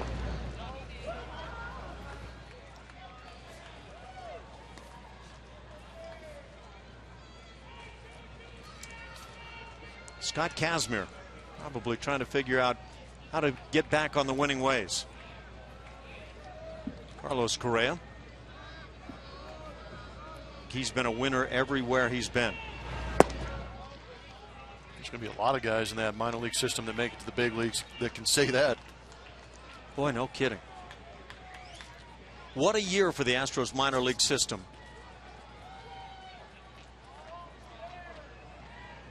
The entire system all the way to the top. And again, the Greenville Astros with that championship in the Appalachian League.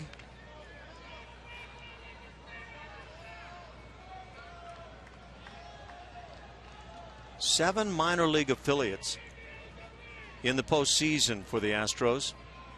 Really phenomenal. And the Major League club trying to keep pace.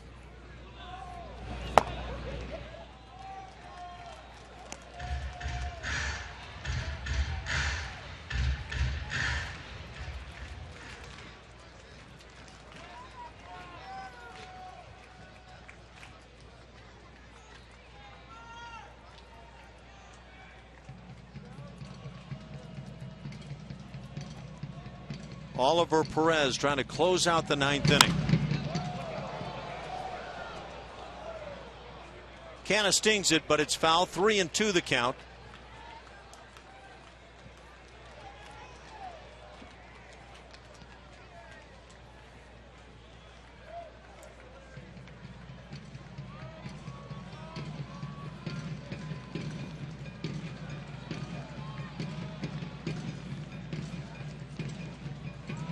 Colin McHugh, the pitcher of record, trying to win number 16.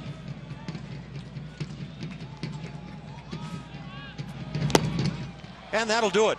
Canna down on strikes. Couple of strikeouts for Perez. A 1-2-3 ninth inning. The Astros pound 13 hits and put 11 runs on the board and take 1 out of 3 here in Oakland as they down the A's 11-5 here this evening.